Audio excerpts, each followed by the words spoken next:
A bright flash of a star pierced the night sky over one of the megacities of planet Earth. The city lived its own life. Tall skyscrapers soullessly rested their tops on the starry space of the sky. People were scurrying about the streets, preoccupied with their own affairs and problems.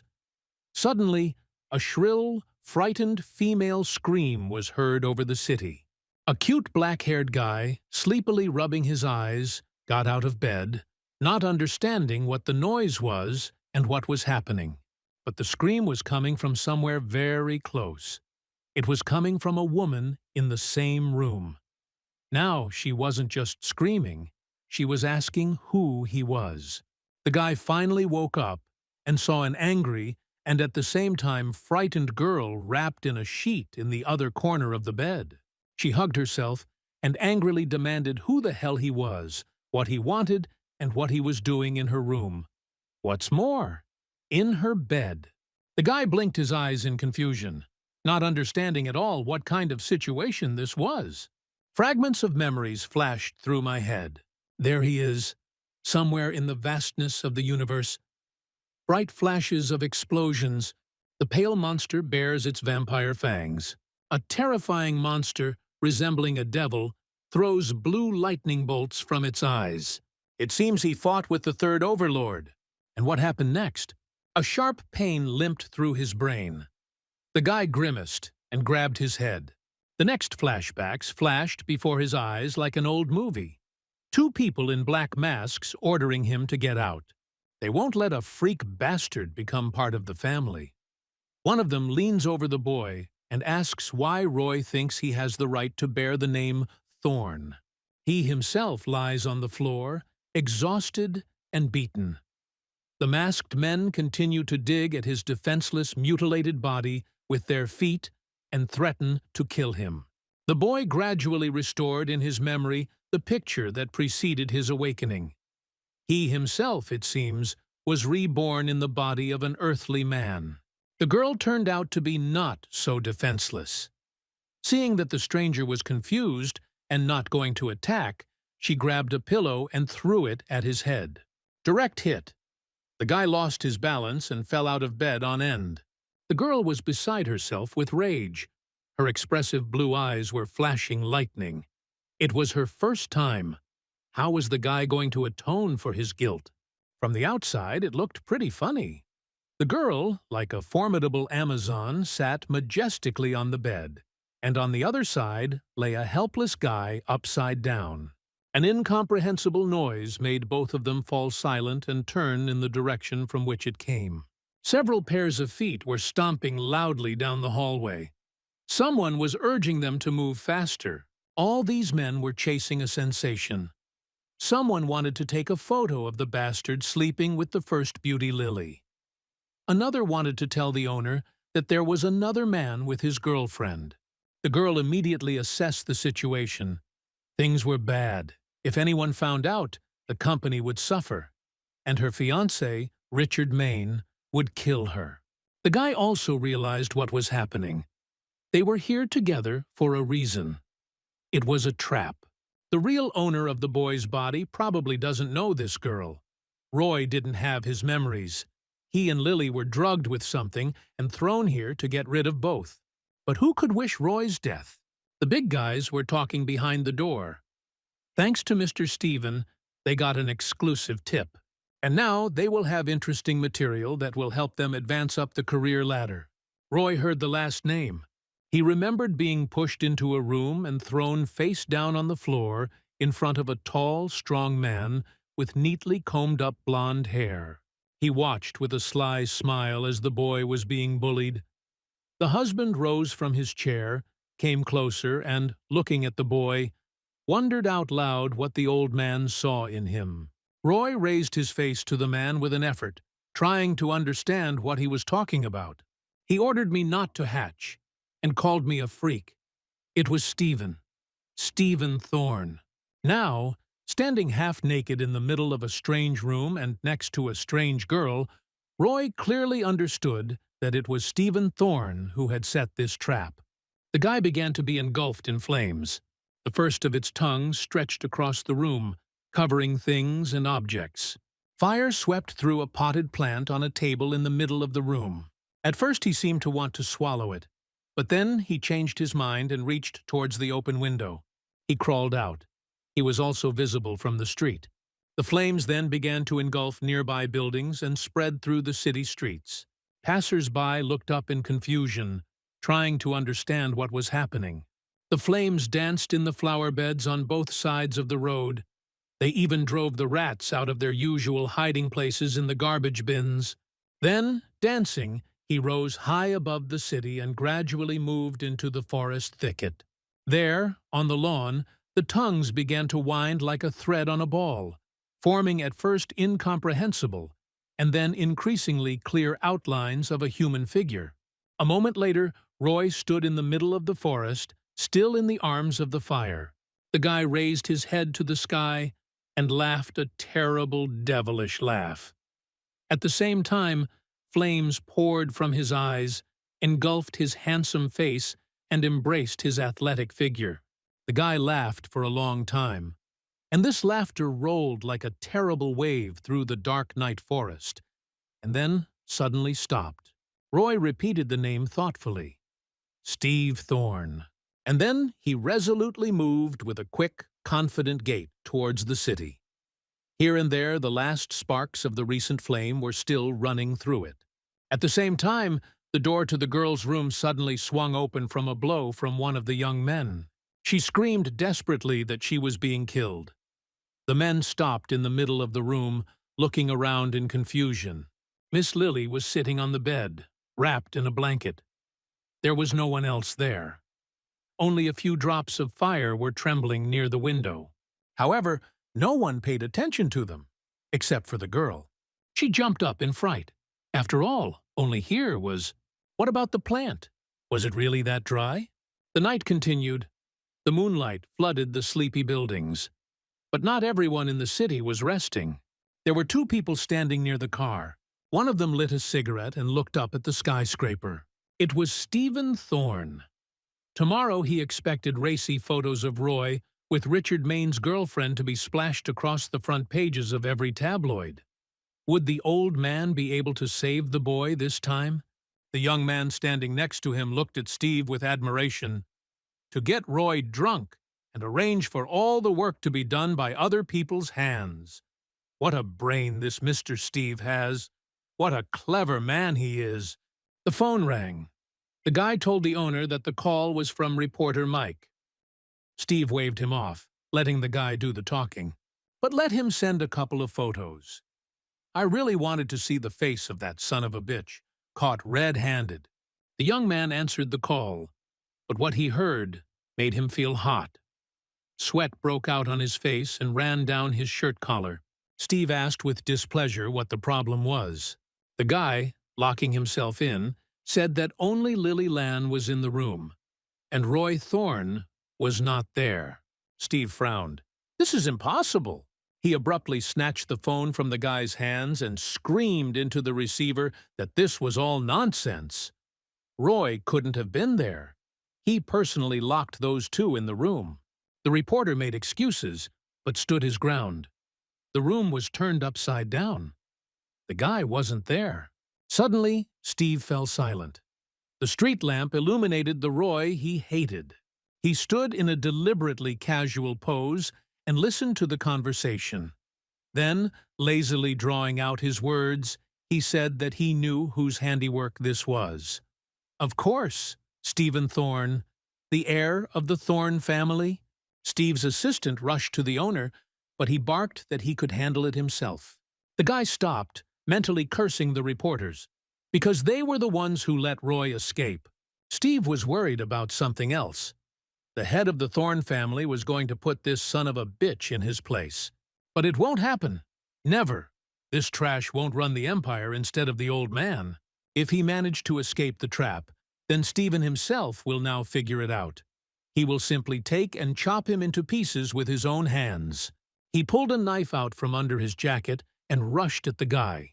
Roy stood calm and focused. It seemed as if neither Steve's words nor actions affected him at all. As Steve approached, he took a few steps back, This made the attacker even more angry. Steve shouted angrily that it was useless to run away because the guy wouldn't get out of here alive anyway. He waved his weapon around randomly and advanced on the guy. Roy finally got fed up with this circus and looked at Steve mockingly. And the next moment, with a sharp movement, he grabbed him by the throat. Steve didn't even have time to croak. Roy leaned over the enemy's face and, increasing the pressure, ominously whispered that this Steve would not get out of here alive today. Roy would simply swallow him. Steve gritted his teeth and tried with all his might to stay conscious. There was a critical shortage of air. His eyes darkened, blood pounded dully in his temples. And in front of him was no longer Roy, but a real devil. His eyes glowed blood red, and flames blazed around the boy, blowing out behind his shoulders in fiery dragon heads. The freak wondered what Steve would taste like, and it was no longer a hand that was holding Stephen's neck, but a fiery, blazing pike. What was that? The mind refused to believe what it saw. It was probably due to oxygen starvation. Suddenly, the grip on his neck loosened. There might not be another chance, so the man was not going to lose this one. He jerked, lost his balance, fell, crawled away on his knees while trying to get up. When he succeeded, he ran away with all his might, without looking back. Steve ran to the car, yelling at his assistant to move faster. The car took off, kicking up dust, as soon as the door slammed behind them. Roy had no intention of pursuing them. He stood there and calmly watched his rival flee. The car raced along the night streets, cutting through the darkness with the light of its headlights.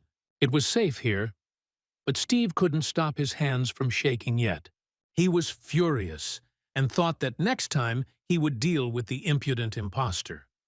However, he was afraid, because he could not understand what he saw. Was it real, or just a hallucination? The driver called and pointed to the ceiling. Steve looked up and saw a fire sign, like a spiral with brackets around it. Their jaws dropped because they both knew it wasn't supposed to be like that. All this time, Roy stood under the beam of light from the lamp.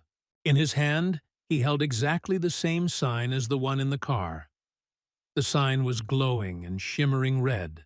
Suddenly, the guy clenched his hand into a fist, crushing the symbol so that tongues of fire, like blood, splashed out to the sides.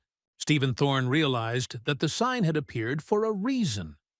Things were taking a serious turn. He needed to get out of the car.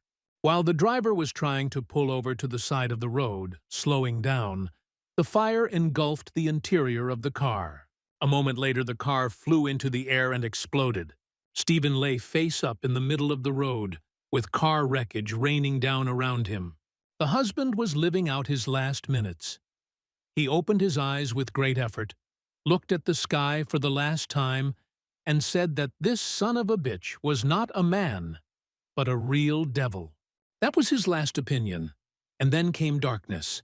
Roy peered into the distance, as if he could see what was happening in the car. He decided to let Steve go this time, calling him not by his name, but a pathetic worm. But if next time he decides to cross the guy's path again, death awaits him. And Roy headed down the night street. Having reached the river, he stopped. The full moon and bright stars set the mood for reflection. How could this happen? And Tracy? This charming beauty. And smart, too. She just wanted to protect the guy. That's why she followed him without thinking. She didn't want wealth or power.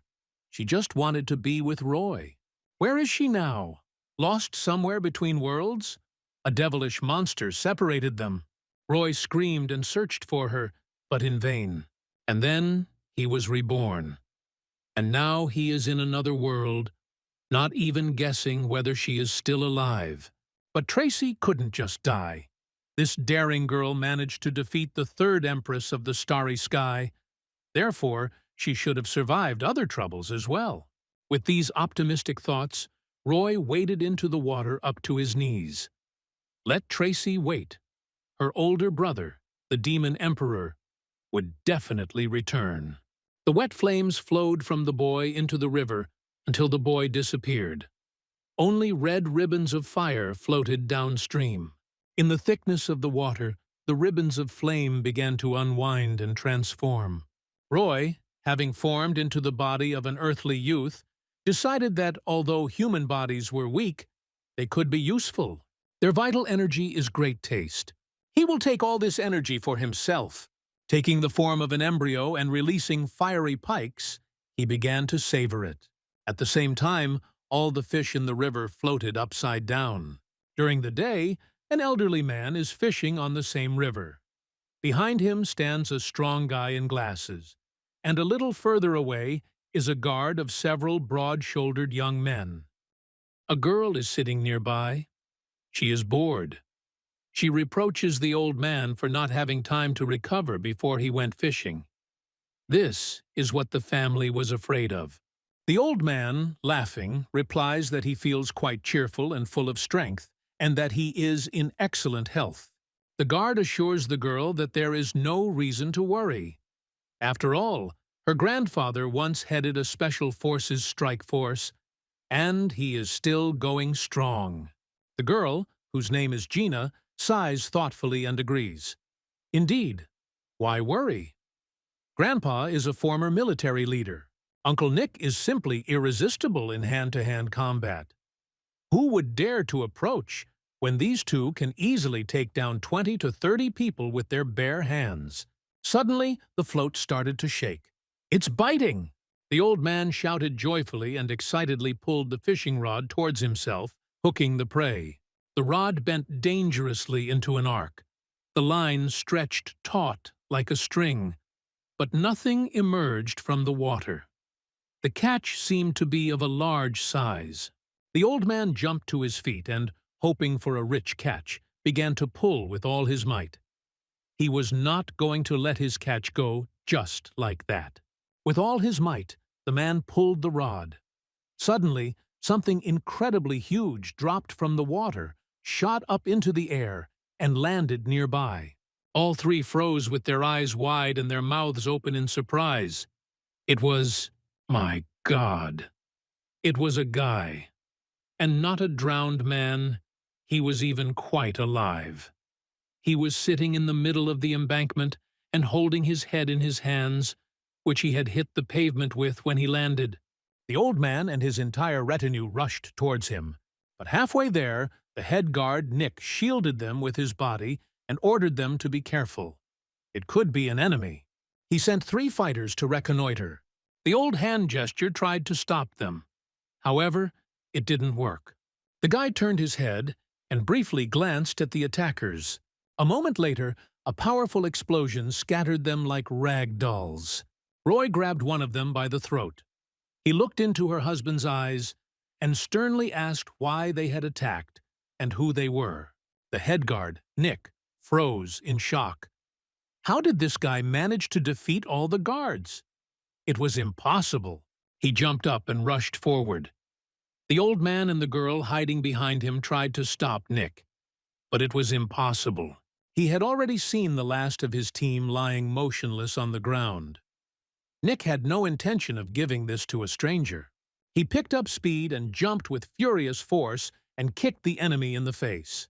The guy fell. Direct hit! What is this? The enemy is safe and sound. He blocked the blow. He gets up, looks at Nick with an angry look, and asks if Nick is really in such a hurry to die. Nick frantically tries to figure out how his opponent managed to block the attack, if he didn't even move. Meanwhile, the guards, scattered by the explosion, came to their senses. Nick directed them to attack. The young men rushed forward with the tenacity of fighting dogs, trying to surround the opponent. However, Roy was already engulfed in a strange haze of fire. The attackers had no chance. The guy knocked one out, kicked the other one away. He punched the third one in the face, almost knocking out his brain. He spun around madly, hitting his attackers before they could get close. Nick was sneaking up behind Roy. He decided that this was a good chance and did not want to neglect it. But the guy with his devilish sense understood where the danger was approaching from. A fiery glance over the shoulder. An explosion of incredible power. Everything around was covered in thick smoke. And from this smoke, Nick's indistinct black shadow flashed upward. When the dust and soot settled, the old man hurried to his chief guard, who was lying on his back and barely breathing. Nick urged the gentleman and his granddaughter to run quickly, because things were bad. Roy stood a little further away.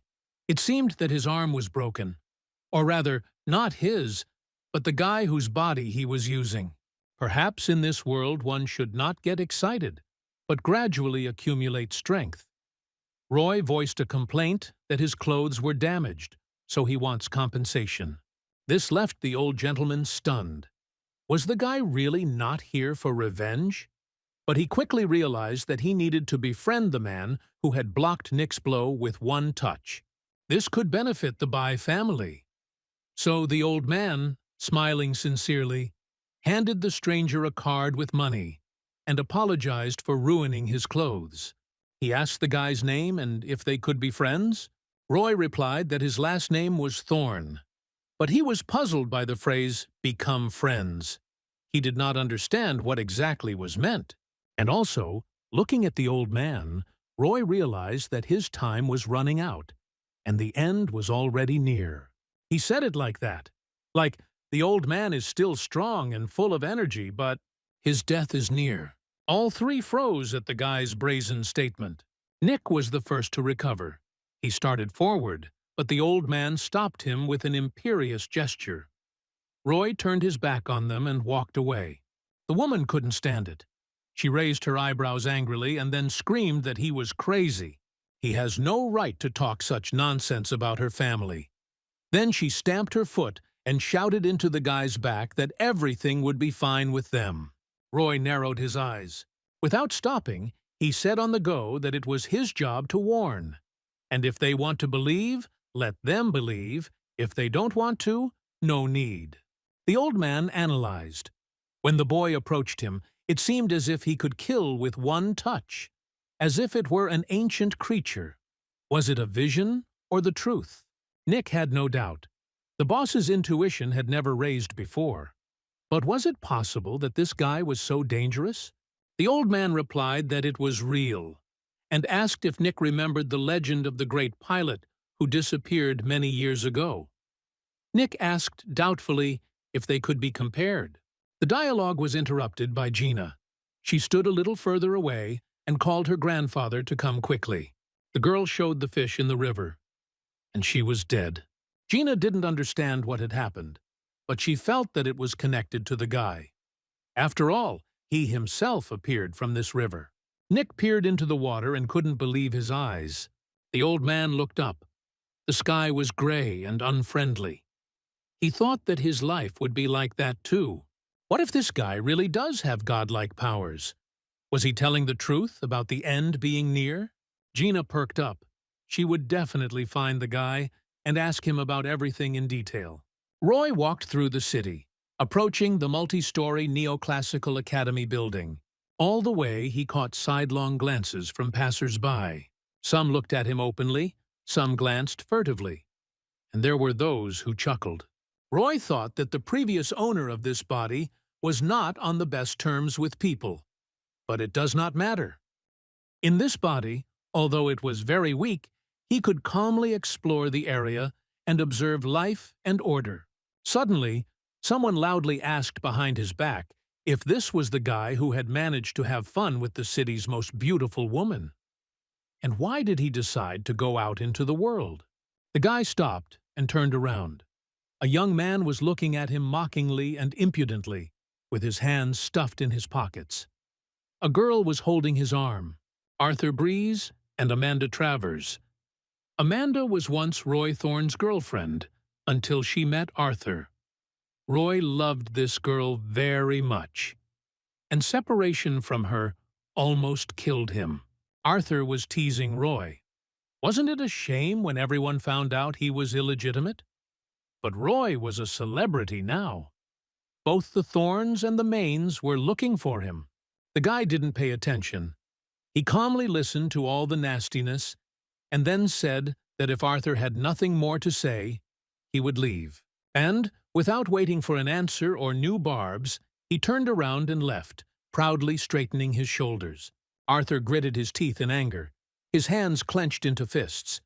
He had not expected such a dismissive attitude, so he was not going to let his victim go so easily.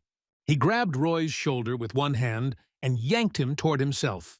"No one dares to ignore Arthur so brazenly," Roy replied, just as calmly, that he simply did not hear the squeak of insects. Here, Amanda exploded in anger. She screamed that Roy should get down on his knees and swear eternal love to her. Maybe then she would forgive him and ask Arthur to have mercy. Arthur smiled and hugged his girlfriend. It's clear.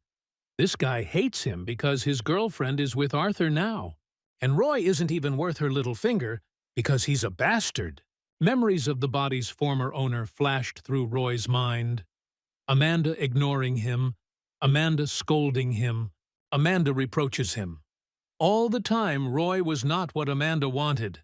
The guy cynically stated that he didn't think this girl was worthy of hatred. Arthur can communicate even with the trash that Roy doesn't need at all. Roy doesn't care. Amanda blushed and froze. They were surrounded by passers-by. Some were openly enjoying the altercation. Some thought Roy was an arrogant jerk. Others sympathized with Amanda because the humiliation was so cruel. And some thought Roy would be crushed to dust. And the latter were not very wrong. For Arthur was seething with rage. But who is this bastard? What right does he have to lecture? He and Amanda are truly in love. But he's just a bastard. Nobody needs a nobody. Amanda added fuel to the fire by shouting that Roy was a freak and that such a bastard would never find a girlfriend. Roy laughed. He didn't care. But a joke like that was the perfect match for an idiot like Arthur. At this point, Arthur broke into a fight. He ran after them, fists raised to strike. Roy walked forward calmly, but the fiery essence had already begun to flare up. The guy thought that one more step would cost Arthur his life. Suddenly, a clear girl's voice screamed that no one was to dare touch Roy Thorne. Roy stopped, distrustful. Who could stand up for him? It was Gina. She announced to everyone that Roy was her boyfriend, and if anyone touched him, they would have to deal with the Bai family. Arthur was simply stunned by the surprise. How could the heiress of the Bai family be with this scumbag? Meanwhile, Gina and Roy were communicating through gritted teeth. He asked her what she wanted there. She hissed that it was none of his business, but took his hand. People around were surprised. How could the first beauty of the academy be Roy Thorne's girlfriend? This is nonsense. Gorgeous Gina and loser Roy. How can they be a couple? Gina resolutely cut off one of these statements, which was expressed quite clearly, and let others not worry about the details. Arthur asked her not to joke so cruelly. However, he promised that he would never hurt her family. Oh well, that suited Gina. She dragged Roy along with her, calling him her darling on human ears and laughing happily. She had arranged everything for now. But after a couple of steps, the guy stopped, freed himself, and moved back. He approached Arthur and told him not to bother him anymore if he valued his life. And then he leaned almost to his ear and said that he himself had had a lot of fun with Amanda, and now let Arthur take her for himself. Arthur turned green with impotent rage and just gasped for air. Amanda screamed in surprise and tried to justify herself, explaining to her boyfriend that everything was wrong. But Arthur didn't let her finish. With a sharp movement, he pushed the girl away so hard that she flew away and fell on the asphalt. Arthur said he wouldn't deal with a dirty whore. Now Roy Thorne will pay him for the humiliation. Gina and Roy walked along the park path side by side, but they were no longer pretending to be a couple. She asked how he was going to thank her for her help. Roy thought about it. He had no money, no power. The only thing he could pay in kind. That was all he had. Gina even hiccuped in surprise. What gratitude! She helped him, and he treats her so disdainfully. Roy responded by accusing Gina of lying. After all, She pretended to be his girlfriend and deceived everyone. What if he already has a girlfriend? This is a blow to his reputation. It turns out that Gina did not help, but set him up and now must compensate for the moral damage, and also take on the costs of the future wedding. Gina couldn't help herself. What a cheeky fellow. What's wrong with him? Why does he have to be such a scoundrel? Grandpa gave him a card yesterday. Does he really need money? Roy rightly pointed out that it was Grandpa who gave the map, not her. So it had nothing to do with her. The girl, in her rage, began to nervously rummage through her pockets. She stubbornly tried to fish out money there to throw it in the impudent man's face. When she raised her head, Roy was no longer there. What a bastard! Gina scolded the guy out loud, without choosing her words. He said that her grandfather was going to die soon. She needed to talk about it. But he must have figured out her plans and disappeared. However, the girl was stubborn and determined. She was used to getting what she wanted, so she would definitely find out who this Roy was and what his secret was. Roy walked down the academy corridor. From the open door of one of the classrooms, he could hear a conversation. Two people were discussing him. How dare Roy come back after all he had done? After all, the Maine family is aware of the situation, and they promised to twist the legs of the weirdo who slept with Lily. And the Thorne family even threatened not to recognize him. Roy realized that he couldn't sit quietly. He was too conspicuous a figure. He would have to play with these kids. Smiling, Roy walked into his classroom. Arthur was already sitting there. Roy, not paying attention to him, went further to his place. He glanced sideways and thought in surprise that Roy apparently lacked the instinct for self-preservation when he appeared here again. Now, Arthur would give him his own personal hell. But suddenly a fat man, out of breath, burst into the classroom. He shouted for Roy to follow him faster. Roy didn't react. Then the fat man rushed towards him, ordering him not to stand, but to run. And how did Roy even come up with the idea to come here? Tired of living? The Maine family already knows that Roy is here and they're coming. We have to run. It occurred to Roy that he was very interested to see what the Maine family was capable of. He patted the fat man on the shoulder and asked him to relax and not be nervous. Everything will be great. No need to panic. He stared in response, not understanding anything. He just blinked his eyes in surprise. But then the fat man came to and screamed with redoubled force. What do you mean, calm down? The Maine family's people are coming here. They'll tear Roy to shreds for Richard Maine. We need to get out before it's too late. Roy smiled back. Then he grabbed the fat man by the shoulder and pressed hard, sitting him down on the nearest chair. The guy's mouth dropped open in shock. Since when did Roy get such power? But there was no time to explain anything. The door swung open with a kick. Some healthy geezers entered the auditorium. They blocked the exit and asked who Roy Thorne was. Arthur jumped up happily. This was a great opportunity to take revenge on the enemy. He pointed his finger at Roy. There he was, Roy Thorne. Arthur had hoped that when the thugs maimed Roy, he would lose Gina by's favor. That's when Arthur would get even with him. The fat man rushed to his friend's defense. He jumped out of his chair, but Roy sat him back down, telling him to calm down. The fat man clapped again in surprise. There was so much power in Roy's hand that he couldn't even move. One of the fighters, who had short gray hair, moved towards Roy. The man peered closely into the guy's face, and then asked if he really was the bastard. In response, I received a question. Does he and that junk exist that Arthur Breeze was always babbling about? The big guy's eyes turned into narrow slits. He began to flex his fists. The boy called him useless? Roy held his hands out in front of him in a placating gesture and assured her that he hadn't said that. The man must have misheard, because in fact he had called not only him useless, but their entire gang. Roy was openly amused. The big man froze, processing the information he had received. He didn't understand why the guy was being so impudent. Was he really counting on Ginny Bai's help? Arthur, who had been listening to the argument, thought Roy was an idiot. One of the fighters couldn't take it anymore.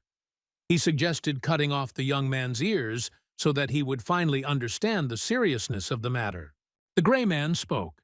He offered Roy two options. One is to kneel before him and sincerely apologize, calling him Master Gong. Another option is very similar. The difference is that he will be helped to kneel. In this case, the integrity of the arms and legs may be damaged. A fiery cloud had already begun to gather above Roy. He flashed his eyes, which also had a red glow.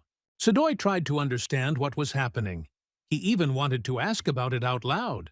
However, he didn't have time, because in front of him was no longer a snotty guy, but a scary, horned monster. Through the black mask, the chasms of eyes, nose, and toothy mouth glowed ominously. The monster asked the gray-haired man if he was serious. The man looked up and saw the same ordinary guy instead of the monster. What was that? A hallucination? Okay, no time for that now. He'll think about it later. But for now, the main thing is to deal with the bastard. And the gray-haired man repeated again that either Roy kneels or there will be no pardon.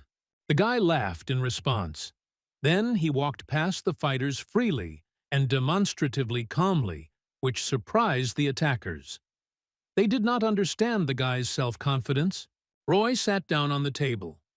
If the gentleman so asked, then he would also give them the right to choose. He looked carefully at each health. They seemed to be covered in a red haze. The same haze appeared in their eyes. They were no longer determined fighters, but stupid zombies. Roy ordered them to kneel. At that moment, Arthur burst out laughing. Unheard of! This bastard ordered Maine to kneel? Who does this Roy Thorne think he is? Now he really is in trouble. But Arthur's laughter suddenly died away as all four men fell to their knees in unison. Arthur jumped up to Maine and started to shake him and try to lift him up. He pushed the man and shook him like a pear, but there was no reaction. The gray-haired man was kneeling with a frozen look in his glassy eyes and did not react to anything. Roy sat on the table and rejoiced. The spectacle was interesting. Then he turned to the gray-haired man and asked if he hadn't come for Roy Thorne. So this is Roy Thorne, the one you need. And he pointed his finger at Arthur. He was dumbfounded. All four fighters rose to their feet. They really needed to deal with Roy Thorne. They returned to Arthur. Their faces did not bode well. Arthur tried to reach their consciousness and explain something with a trembling voice. But Maine's powerful fist connected with his jaw, knocking him down. Arthur knew it wasn't a joke when he saw Rick's glassy eyes. Rick raised his fist for another blow, monotonously repeating that he had to deal with Roy Thorne. It was necessary to save ourselves urgently. He tried to get up, but only managed to sit down, leaning against the table. And he was already surrounded by fighters. They pounced simultaneously. They were hitting with fists, feet, and whatever else they could. They tore each other apart stubbornly, trying to explain how to treat other people's girls. Roy watched the carnage with excitement. Fatso watched with fear in his eyes. He did not believe that all this was really happening. Arthur was ground like minced meat. The blows rained down one after another, not even allowing him to catch his breath. Students looked into the auditorium and couldn't understand what was going on. Did Maine's people have any complaints about Arthur Breeze? Arthur crawled into the corner by the table and begged to stop. The men stopped for a moment, saw that there was not a single living spot left on him, and decided that the guy had had enough. They turned abruptly and walked away silently. The fat man recovered. He asked if Roy was crazy. Maybe he wasn't a man, but some kind of demon. Roy turned back to leave, but the fat man demanded an answer. The guy said that the fat man was wrong. He is neither a man nor a demon. He is something much more. Arthur managed to get up with great difficulty and hobbled towards the exit of the classroom. At the same time, the teacher appeared at the door. She noticed Arthur's condition and asked in shock what had happened. The guy briefly replied that he simply fell and left. The teacher walked to her seat and suggested that the class begin. Roy looked at her carefully. There was something special about this woman. He could feel it with his devilish sense. She was enveloped in a special fragrance and emitted an unusual aura containing the primordial essence of the 5 elements. It felt like looking at a celestial body. The guy realized that her spiritual energy was many times more concentrated than that of ordinary people. If it were possible to get even a drop of her blood, he would make a magic pill that would essentially be a spare life. Roy concentrated and sent one of his pikes towards the woman. The teacher walked slowly down the aisle. She was just passing Roy when the probe approached her small, neat ass, covered by a short skirt. Just as he was about to bite her, Roy gave the teacher a delicious slap on that spot. She screamed and dropped her book in surprise. The woman turned around deftly and pounced on Roy in a rage. What was he even allowing himself to do? The guy calmly replied that he had nailed an extremely dangerous mosquito to his buttocks, and he readily demonstrated the nailed insect on his palm. The teacher choked with anger. A moment later, Roy was standing in the hallway. He was thrown out the door. But he wasn't embarrassed. He had a trophy. There wasn't much blood, but it would have to be enough. Roy held his prize carefully. It was so valuable that it was definitely worth that slap on the ass. The trapped mosquito was enveloped in a lilac light. Then he turned into a drop of fire. The boy thought, who could have brought to Earth a creature that has been found only on the borders of the Forbidden Zone since ancient times? The entrance to the nightclub was illuminated by neon lights. Roy walked inside and walked up to the bar, where a fat man, whom Roy called Chubby, was waiting for him. The fat man, leaving his unfinished cocktail, suddenly grabbed Roy in his arms and began to complain that he left his girlfriend because she made fun of Roy. The guy got pretty drunk. Roy pushed him away in disgust. But that didn't stop Puklik. He continued tearfully telling how money wasn't important in life. The most important thing is human feelings, even brotherly ties. The fat man was already sobbing drunkenly, smudging tears across his face. His girlfriend had humiliated his brother, and that couldn't be forgiven. Roy looked mockingly at the fat man crying. Suddenly, Puklik tugged at his sleeve and pointed to the other end of the bar. There stood a bright girl with long red hair and a bust of at least a size 4. She was casually twirling a glass in her hand. The fat man explained that this was Trisha Conway. She owned this bar, and she drank wine called A Glass from Big Sister, which costs 10,000 a glass. Puklik raised his hand with a bank card and ordered 2 servings of A Glass from Big Sister. Trisha smiled politely and asked to wait a minute. Roy narrowed his eyes at the girl and suddenly told her that she was poisoned. The girl blinked in confusion, not understanding anything. But Roy saw a turquoise aura behind her with his special gaze. Trisha crossed her arms defiantly and asked Roy what he had said. Roy repeated that she was currently under the influence of poison, and whoever did this was nearby. The fat man turned back to his friend with disdain. What kind of nonsense is Roy talking? Trisha looked at the guy questioningly. Roy continued. The one who poisoned the girl is already at the entrance. What is she going to do? And then a young man appeared in the doorway. He walked straight up to the counter, confidently propped one foot on a chair, and brazenly told Trisha that only he could save her. If she leaves with him, he will help her and rid her of the poison. Roy remembered that the boy's name was Stanley Baker. However, he was often called Poison Wolf. Trisha stepped forward and loudly asked everyone present who could help her deal with Stan Baker. In return, she promised free drinks at the bar. A stocky man, sitting with his head down, responded from the far corner. Stan asked contemptuously, "Is this by any chance the one they call the Invincible Fist of the black market?"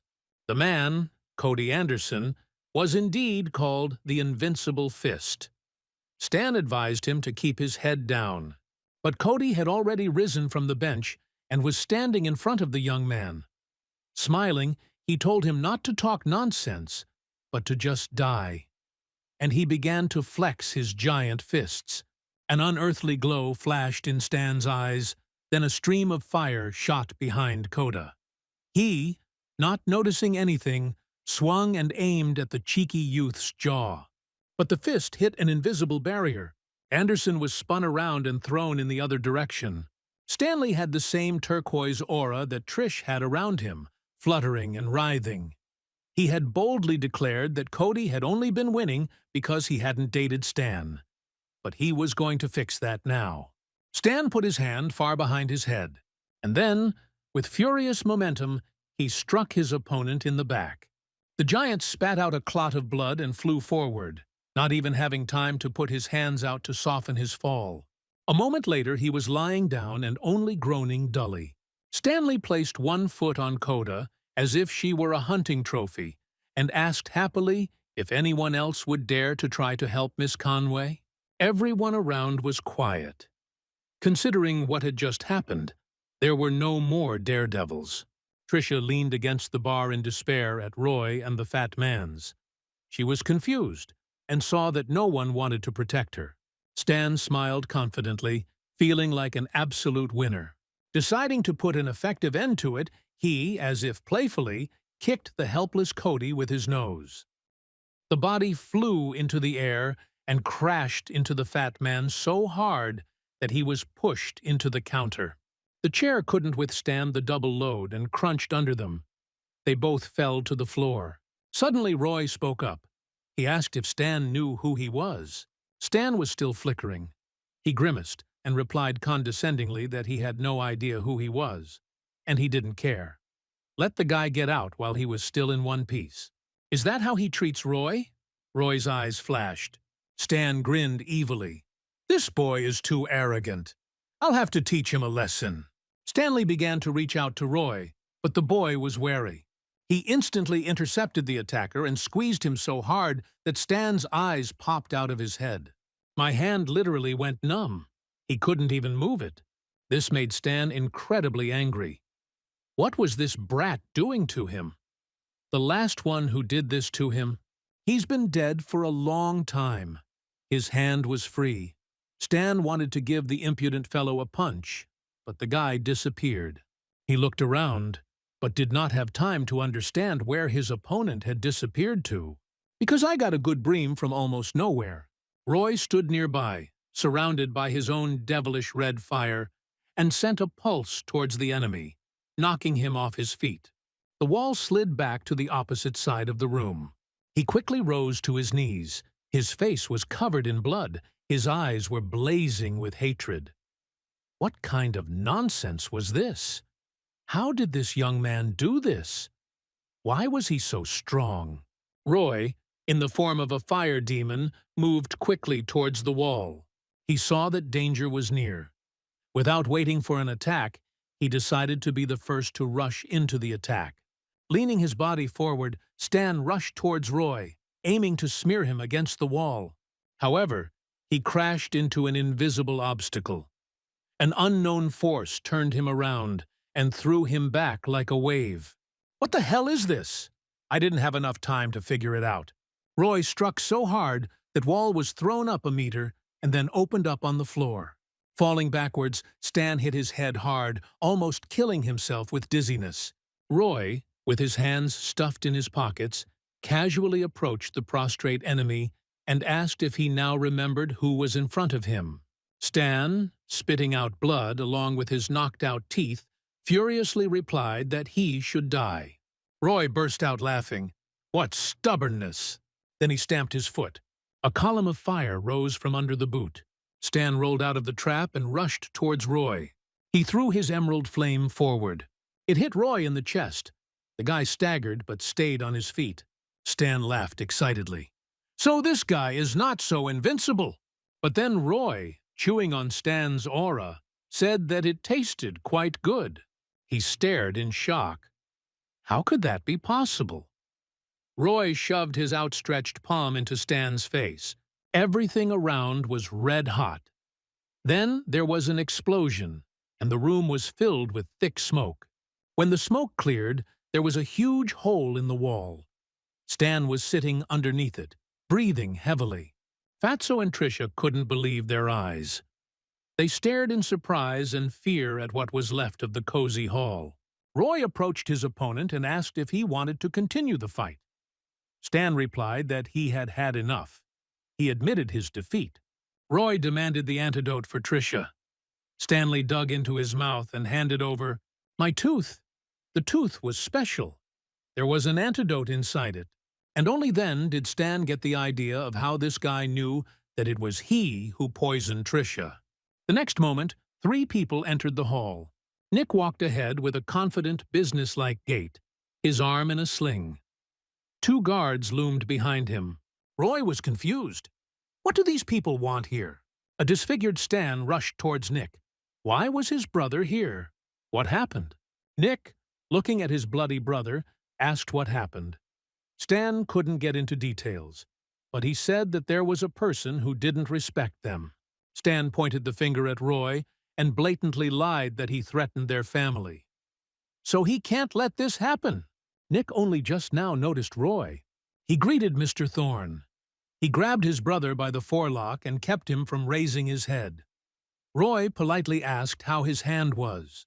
Nick replied that thanks to him, his hand had been saved. Stan just clapped his hands in confusion. He couldn't understand what was going on here. Nick continued to communicate with Roy. He explained that he was actually looking for him. The guy asked again if something had happened to the head of the family. Nick nodded his head vigorously. Everything is happening exactly as Mr. Thorne said. The owner's condition is unstable. His health has deteriorated. Lately, he has been feeling worse and worse, and his body is a total disaster. Roy suddenly continued, "Forest spirits may appear here." The clearing was illuminated with a soft green magical light. The petals that fell from the tree instantly sprouted, took root, and stretched upward with incredible speed. Roy hadn't felt this good in a long time. He felt calm, and at the same time he was filled with energy. Suddenly, Lily appeared on the lawn. She was not very steady on her feet, her body was shaking, but the girl stubbornly walked forward. Roy became worried. He had to forget about her. There was such a crazy concentration of energy here that the girl might not be able to withstand it. But he couldn't do anything now. The girl pounced on Roy, accusing him of abandoning her. The guy walked away in surprise, and they both fell into the thick grass. Lily was on top and took immediate advantage of the situation. She pinned Roy to the ground and demanded an answer. Why had he abandoned her then? The guy couldn't understand what she wanted. But Lily undressed him without explaining anything. It seems she is not adequate. What's wrong with her? She can't be left unattended in this state. Roy gently put his arms around her shoulders, laid her down on the ground. He finally realized that this energy had affected her so much. He needed to release the energy from her body immediately. He lightly touched Lily's forehead with his index finger. It was as if she had exploded. Her body tensed up, and she began to scream. Her blouse fell to pieces right before her eyes. He removed his finger. She leaned back, exhausted. Roy was thinking hard about what to do. He had only released a small portion of the energy. The lion's share was still inside the girl. There was only one thing left to do.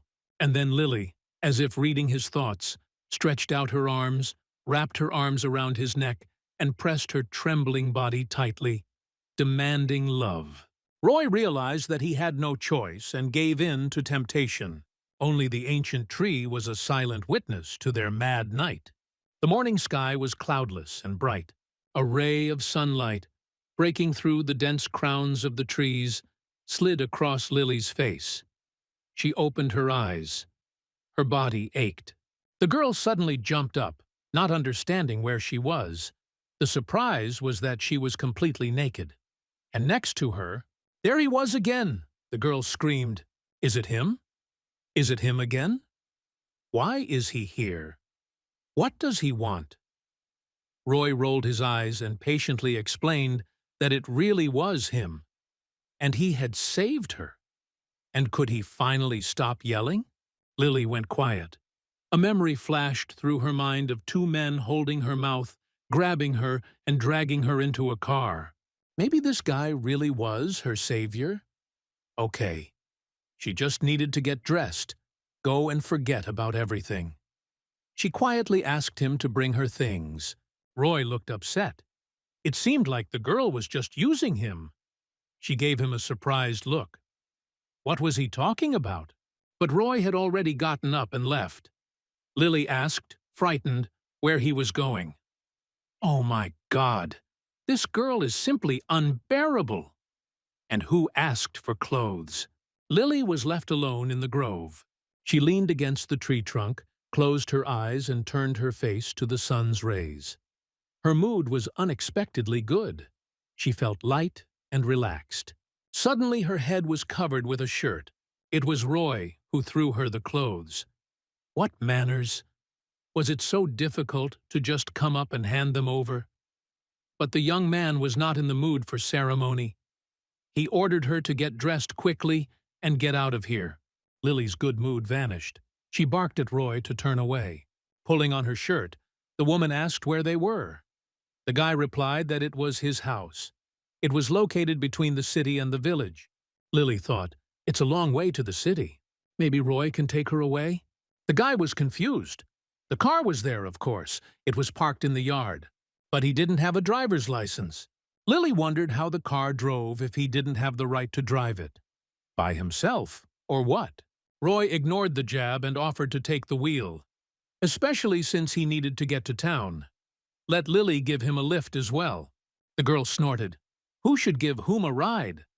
But she took the driver's seat. Roy thanked him and sat down next to him. Lily was driving, and inside she was seething with anger. The guy seemed like an idiot to her. She pressed the gas pedal to the floor with her bare foot. The car roared and rushed at a furious speed, raising dust around. Roy wasn't bothered by the speed at all. He enjoyed the ride, looking out the window and smiling. This infuriated Lily even more. Then something on the road caught his attention. A black sports car was catching up with them. He suddenly grabbed the steering wheel and turned it sharply. Lily was furious. Why the hell bother if you don't have a driver's license? She slowed down. The car that was catching up with them drew level and then began to overtake, trying to push them to the side of the road. The girl didn't understand what was happening, but she gripped the steering wheel tightly with both hands. A black car turned right and blocked the road. Lily was forced to stop. Roy's eyes narrowed ominously. He knew what was going on. He knew it the moment he saw the fancy car. Meanwhile, the door of the sports car began to slide smoothly upward. Lily looked out in fear. What is he doing? Roy ordered to stay where he was and left. He was going to pay back an old debt and grab a few more things. Steven got out of the other car. His whole face was bandaged, but he seemed to feel quite powerful. Steven was glad that he had finally found Roy. He grinned evilly and pulled off the bandage. Now he looked like a monster. His face was disfigured. Thanks to Roy. So today, the guy will die. Roy feigned genuine pleasure at the unexpected meeting. But this was his older brother. Why was he in such a hurry to get out of the hospital? Looks like I'll have to go back there again. Check my head. Because there's obviously something wrong with it. Roy's sarcasm stung Steve, but he tried to remain calm. The two rivals stood opposite each other, glaring at each other. The outline of Steve's figure began to glow a bright purple, and a moment later, the same purple whirlwind rushed towards Roy, flashing a couple of centimeters from his head. What kind of tricks are these? Roy was surprised. This was something new and unexpected. Did Steve really change that much while he was undergoing treatment? Steve laughed. He missed a little. He's just not quite used to this thing yet. Purple energy raged around him. This time Roy prepared himself and met the next blow with a block, and then he swirled his devilish energy into a mad whirlwind. Steve jumped aside. Roy thought he was running away. But Steve grinned and said that the guy was just forcing him to use his trump card. He might as well consider himself a corpse. He wouldn't survive. Steve's face turned into a mask illuminated by purple highlights. Roy realized that this was the mask of the demonic Asuras, which are the Titan demons who are the enemies of the gods. But where did Steve get it from? The opponent waved his arms, sending more and more waves of deadly energy into the air. The air was filled with static, crackling, and solid purple alarms. Steve's eyes took on a satanic, bloody gleam, and the horns behind his back, which appeared from somewhere, pulsed blood red. Suddenly all this viremia burst into a furious fountain. Roy even sat down. Steve Thorne was playing with fire, but was he aware of it? Did he even know what thing he owned?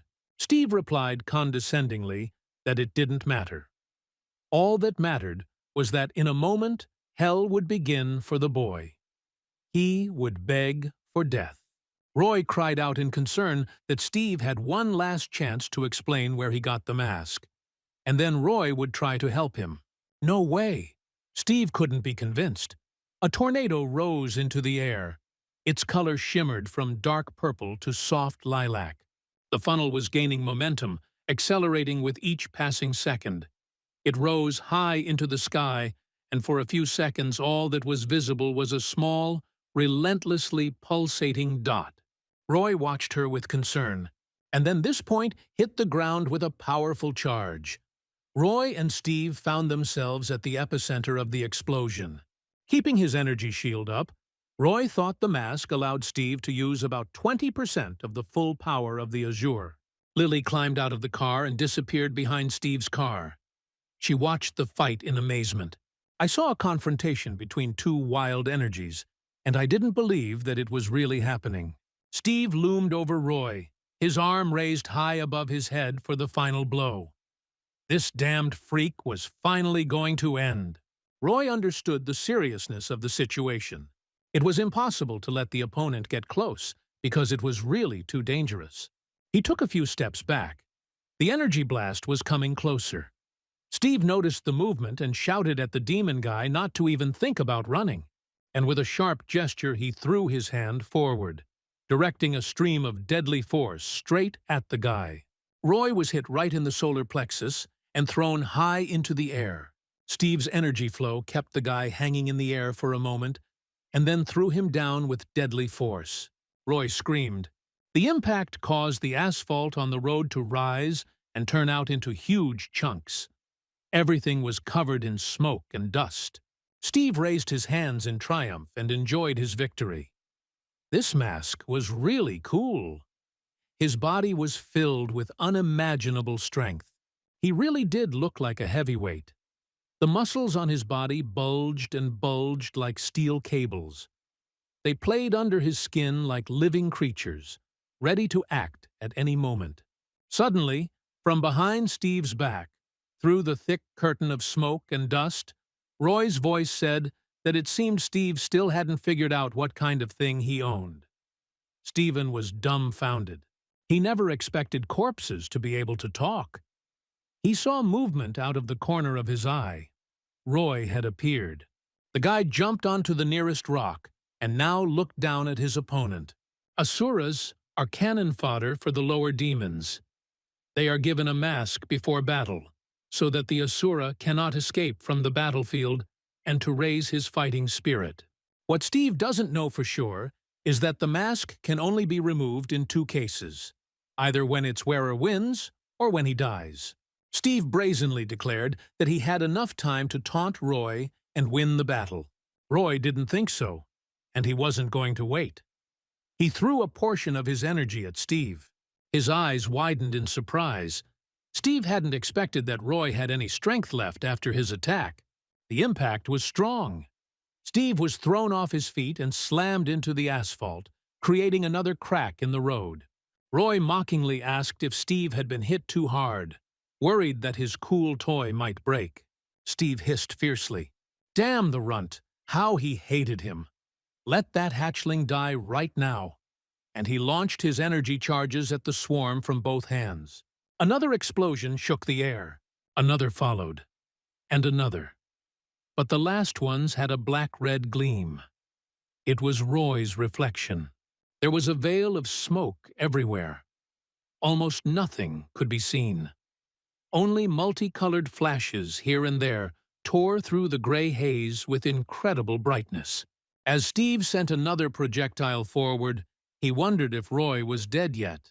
The guy responded excitedly that he would gladly give Steve the right to die first, and he flew up, arms outstretched, straight down at his opponent. The latter thrust out a giant fist. His hand was completely saturated with a lilac glow.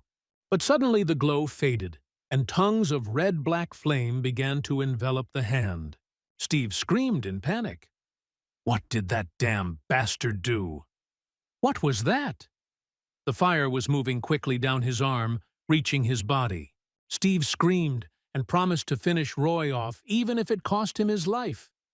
The guy would also writhe painfully in his death throes. Roy was already walking away. But he turned around and said that Steve had only one way out: to die. Because he was definitely not destined to win. Stephen Thorne roared terribly, like a wounded animal. His face was slapped by the river in a futile attempt to pull off his mask. It was useless. The mask seemed to have grown into his skin. Then the giant made a desperate lunge forward, hoping to grab the boy into his steel embrace. However, the jump was interrupted. Suddenly, the mask began to crack and fall apart. Steve continued to scream, but the tone changed from threatening to frightened. Roy, standing at a distance, commented that this was the end. Steve had failed to keep his mask. So it was time to say goodbye to life. But let Steve thank him, for the boy is going to give him a quick death and spare him the torment. With these words, Roy jerked a clot of fiery energy at the enemy. The mask shattered into pieces with a loud crack. Steve screamed in pain and horror, and then his huge body was pierced by thousands of worries. A second later, Steve's motionless body was frozen forever, face down, disfigured. Roy approached the neutralized opponent to rummage through his head and once again wondered where he got the mask from. He grabbed Steve's transparent energy shell and pulled it upward. It was a soul. It hadn't dissipated after death. It was for the better. Less trouble. Roy began to absorb it. She resisted, taking the shape of Steve's face and screaming silently. But soon, it was all over. While devouring the soul, Roy suddenly caught a vision. Against the background of one of the galaxies of endless space, the outlines of a human figure emerged. For some reason, Roy thought that this was the heir of the Maine family. There was silence. It pressed painfully on the ears. After the noise of the battle, the silence was unbearable. Lily moved out from behind the car to see if it was really over. An exhausted Roy was walking towards her. She asked if he was okay. The girl was scared. They had caused such a massacre. Were they even human? And then the girl came across Steve's corpse. Stephen Thorne was dead? Roy nodded. He had threatened them. So he got what he deserved. Roy was surprised and delighted by the girl's reaction. Not everyone could maintain composure in such a situation. He asked if Lily knew where he could get information. She thought for a moment and quickly really jerked in surprise. She grabbed the phone and checked it. Indeed, Roy Thorne's number was not in his memory. And when did he manage to do it? But who the hell is this guy, really? Roy walked along the campus alleys, passing people but not noticing anything around him. The thoughts insisted, and did not give rest. There was a feeling that something strange was happening in this world. The mask of Asur and Stanley Baker belonged entirely to his world. But they were here. And how did the satanic mosquitoes appear here? He wanted to dig through the books and find something else interesting. So Roy confidently walked towards the library. He didn't notice how a girl with huge blue eyes and a heart-shaped face looked out from behind a tree behind him and laughed. Roy spent a lot of time in the library, but he didn't find anything interesting. All the records were in perfect order. However, the strange feeling didn't go away. What was going on? And then meek little palms covered his eyes. Guess who? The boy pulled himself free and turned around abruptly. In front of him was it Tracy? His Tracy? The hair color is different, but the face is so similar. She grinned happily. Where had her brother been all this time? She had been waiting for him so much, but decided to find him herself. The boy came to his senses. It was not Tracy, but Linda, Roy Thorne's childhood friend. Where was she? His Tracy. Linda looked closely at his face. What had happened to him? Why was he so confused? But Roy reassured her. He was just thinking. The girl relaxed and began to chatter again. Couldn't he go with her to the birthday party? Her friends had arranged everything. He agreed. Linda jumped for joy. When they left the library, it was already dark outside. They reached a luxurious building in the city center. It was a luxurious and pompous place. He realized that the girl's friends were quite rich. I wonder what connects them with Linda. He'll have to keep an eye on her. The maitre d' met them in the lobby. He asked who they were and invited them to go to the VIP room, where they were already expected. Suddenly, Linda became worried. Everything here was so expensive. Maybe she should ask her friends to change places. But Roy reassured her. They were already here anyway. They should go on, not turn back. And mentally the guy added that no one knows what might happen. They entered a large room with a huge closed table in the center. The three people gathered turned to face them. The rest of the seats at the table were empty. The girl, who was sitting closer to the entrance and had a short, stylish hairdo, ran up to Linda, hugged her, and greeted her. She glanced at Lindy's companion and coquettishly asked who the handsome man was that her friend had brought. Linda blushed and explained that it was her brother Roy Thorne. Roy looked at the luxurious furnishings of the room and paid no attention to the girls. Linda spoke in a hushed voice to her friend, Susie Lake, about how expensive the place was and how inconvenient it was. Sue assured her not to worry. Gesturing to the young man at the table, she explained that Randon Dwight had covered all the expenses.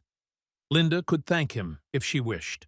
Randon, a guy with long, wheat-colored hair, seeing that the conversation was about him, saluted the birthday girl with his glass and said that it was for her.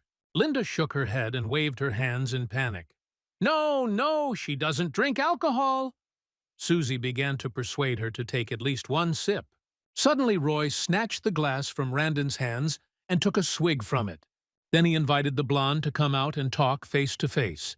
He knew it was Roy Thorne. The boys went out into the hallway.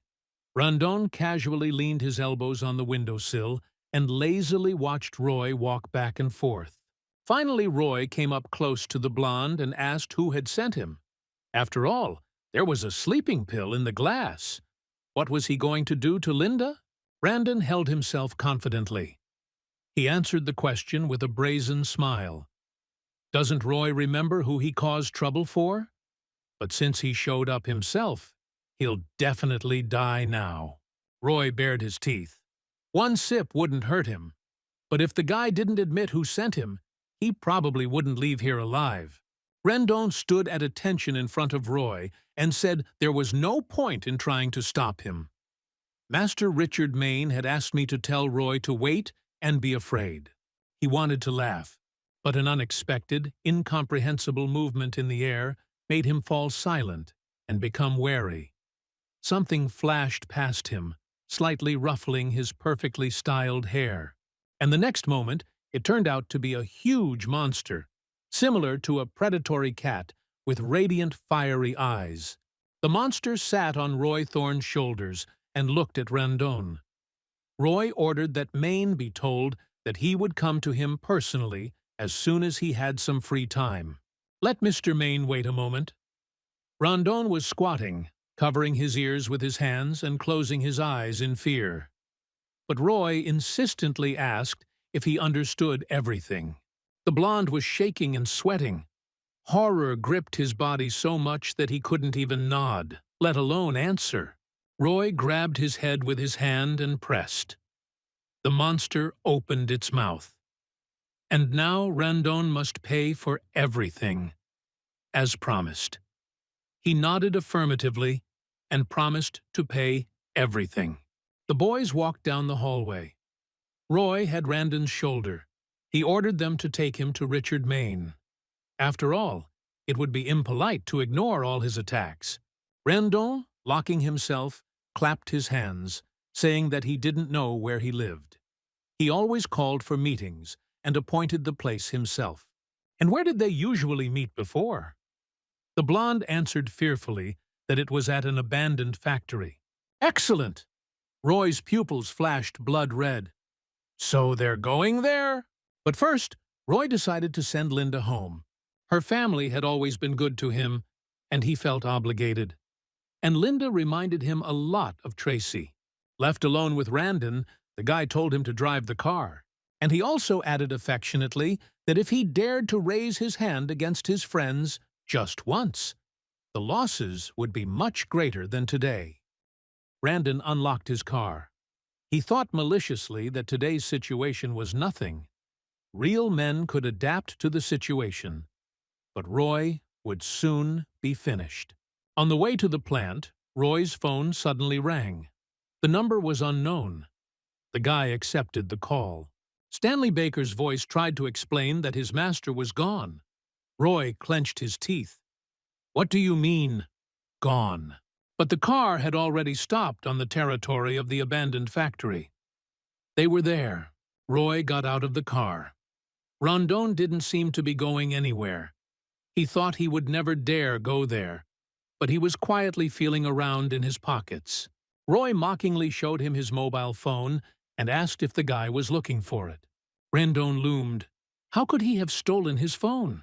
And more importantly, when and why? Roy replied that he knew who had kidnapped his friend Andrew Scott. This was how Roy should repay them. He used the blonde's phone and offered to talk to someone when they met. The subscriber Roy called stood on the balcony of a high-rise building and replied that he didn't see the point.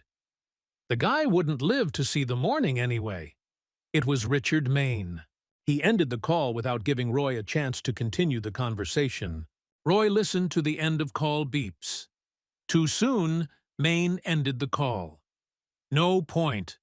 The gardens had simply lured him. He squeezed the blonde's phone so hard that it crunched and fell apart. Randon screamed. It was a pity about the phone. Roy realized that coming here was part of Maine's plan. How nice it was when no one cared about him. The blonde angrily said that Roy should have known who he was getting involved with. The Maine family would never give him peace. They were terrible people. Roy smiled. He was grateful for the information, but now he didn't need Randon anymore. The blonde worriedly asked what he meant, and the deadly energy of the swarm was already moving above their heads. At the last moment, Randon felt something. He tried to look up, but he didn't have time. A powerful explosion cut everything off.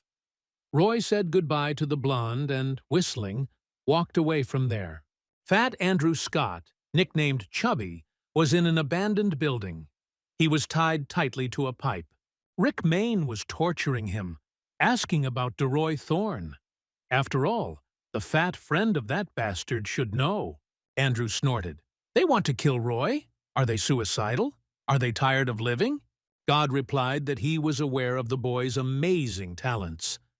Last time, he had mortally humiliated him with his hypnosis. But now, it was his turn to get even. He would kill Roy. God pointed to a guy standing nearby. His brother had sent him to help. This is Mr. Six-Fingered Snake. Ordinary people cannot understand his essence. What does the fat man think Roy has a chance against him? Andrew looked at the snake. He had a very strange aura. What happened next was fast. The door to the room blew out with one blow from Roy. The guy looked around. Richard Maine wasn't here, of course, but Rick might know something. Sedoy rubbed his hands contentedly. His brother was right. The guy really did come himself. Andrew tried to warn his friend about the danger and asked him to be careful, because the six-fingered serpent suddenly disappeared somewhere, and he hung from the ceiling above Roy and prepared to attack.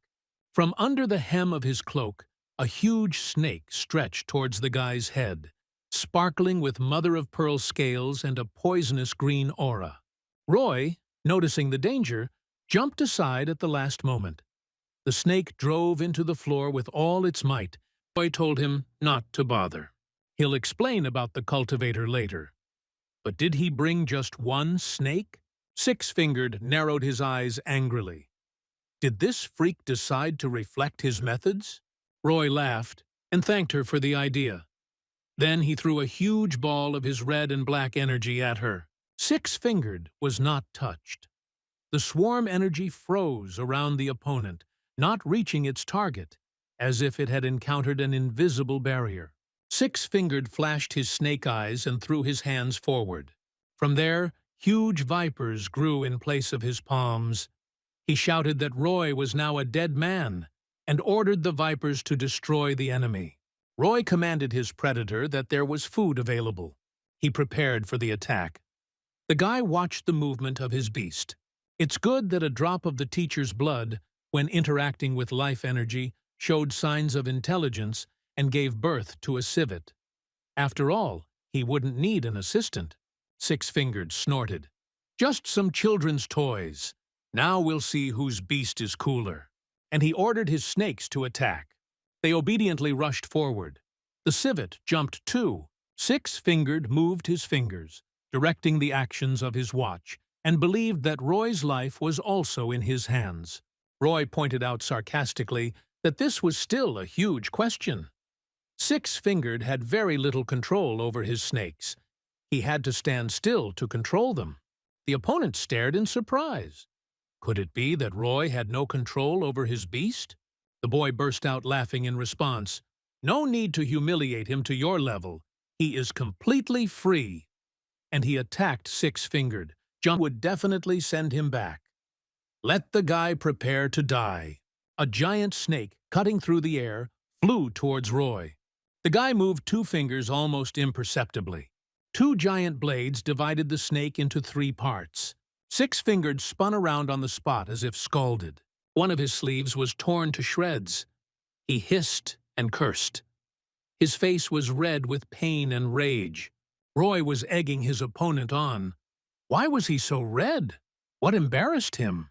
Six-fingered nervously twisted and waved his arms, hastily calling his kites.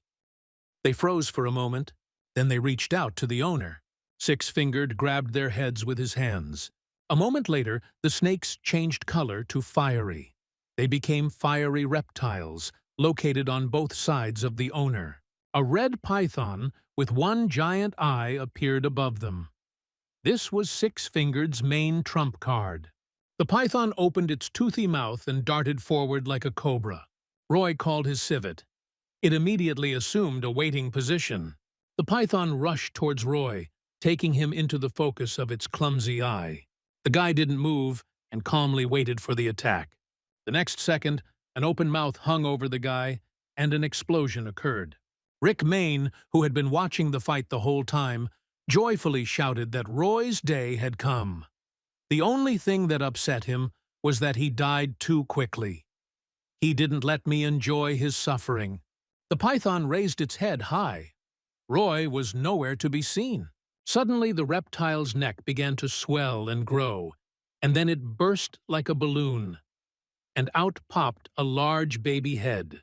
He opened his toothless mouth and screamed at the top of his lungs. He was hungry. The snake was a wonderful meal, so the creature immediately began to feast on it.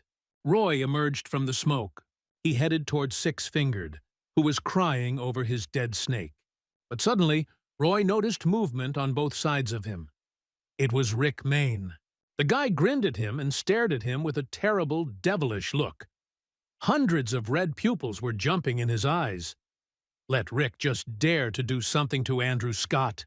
And don't even think about running away. The gray-haired Klyak is in place.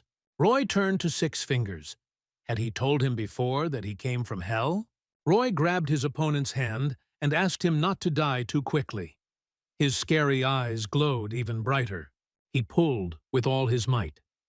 Six-Fingered let out a piercing squeal. Roy replied that he was glad to welcome him as a guest in hell. Six-Fingered whined, begging not to kill him. They could come to an agreement. Let Roy Thorne have mercy and not kill. He is ready to do whatever he is ordered to do. Roy was adamant. He looked at Six-Fingered, and he saw his own death in the boy's eyes. But then Roy winked slyly and said that Six-Fingered could actually do something for him. He chipped in, not believing his ears. Anything that was needed. Anything. Roy accepted his devilish nature, and a sinister smile flashed on his fiery face. Anything? Okay.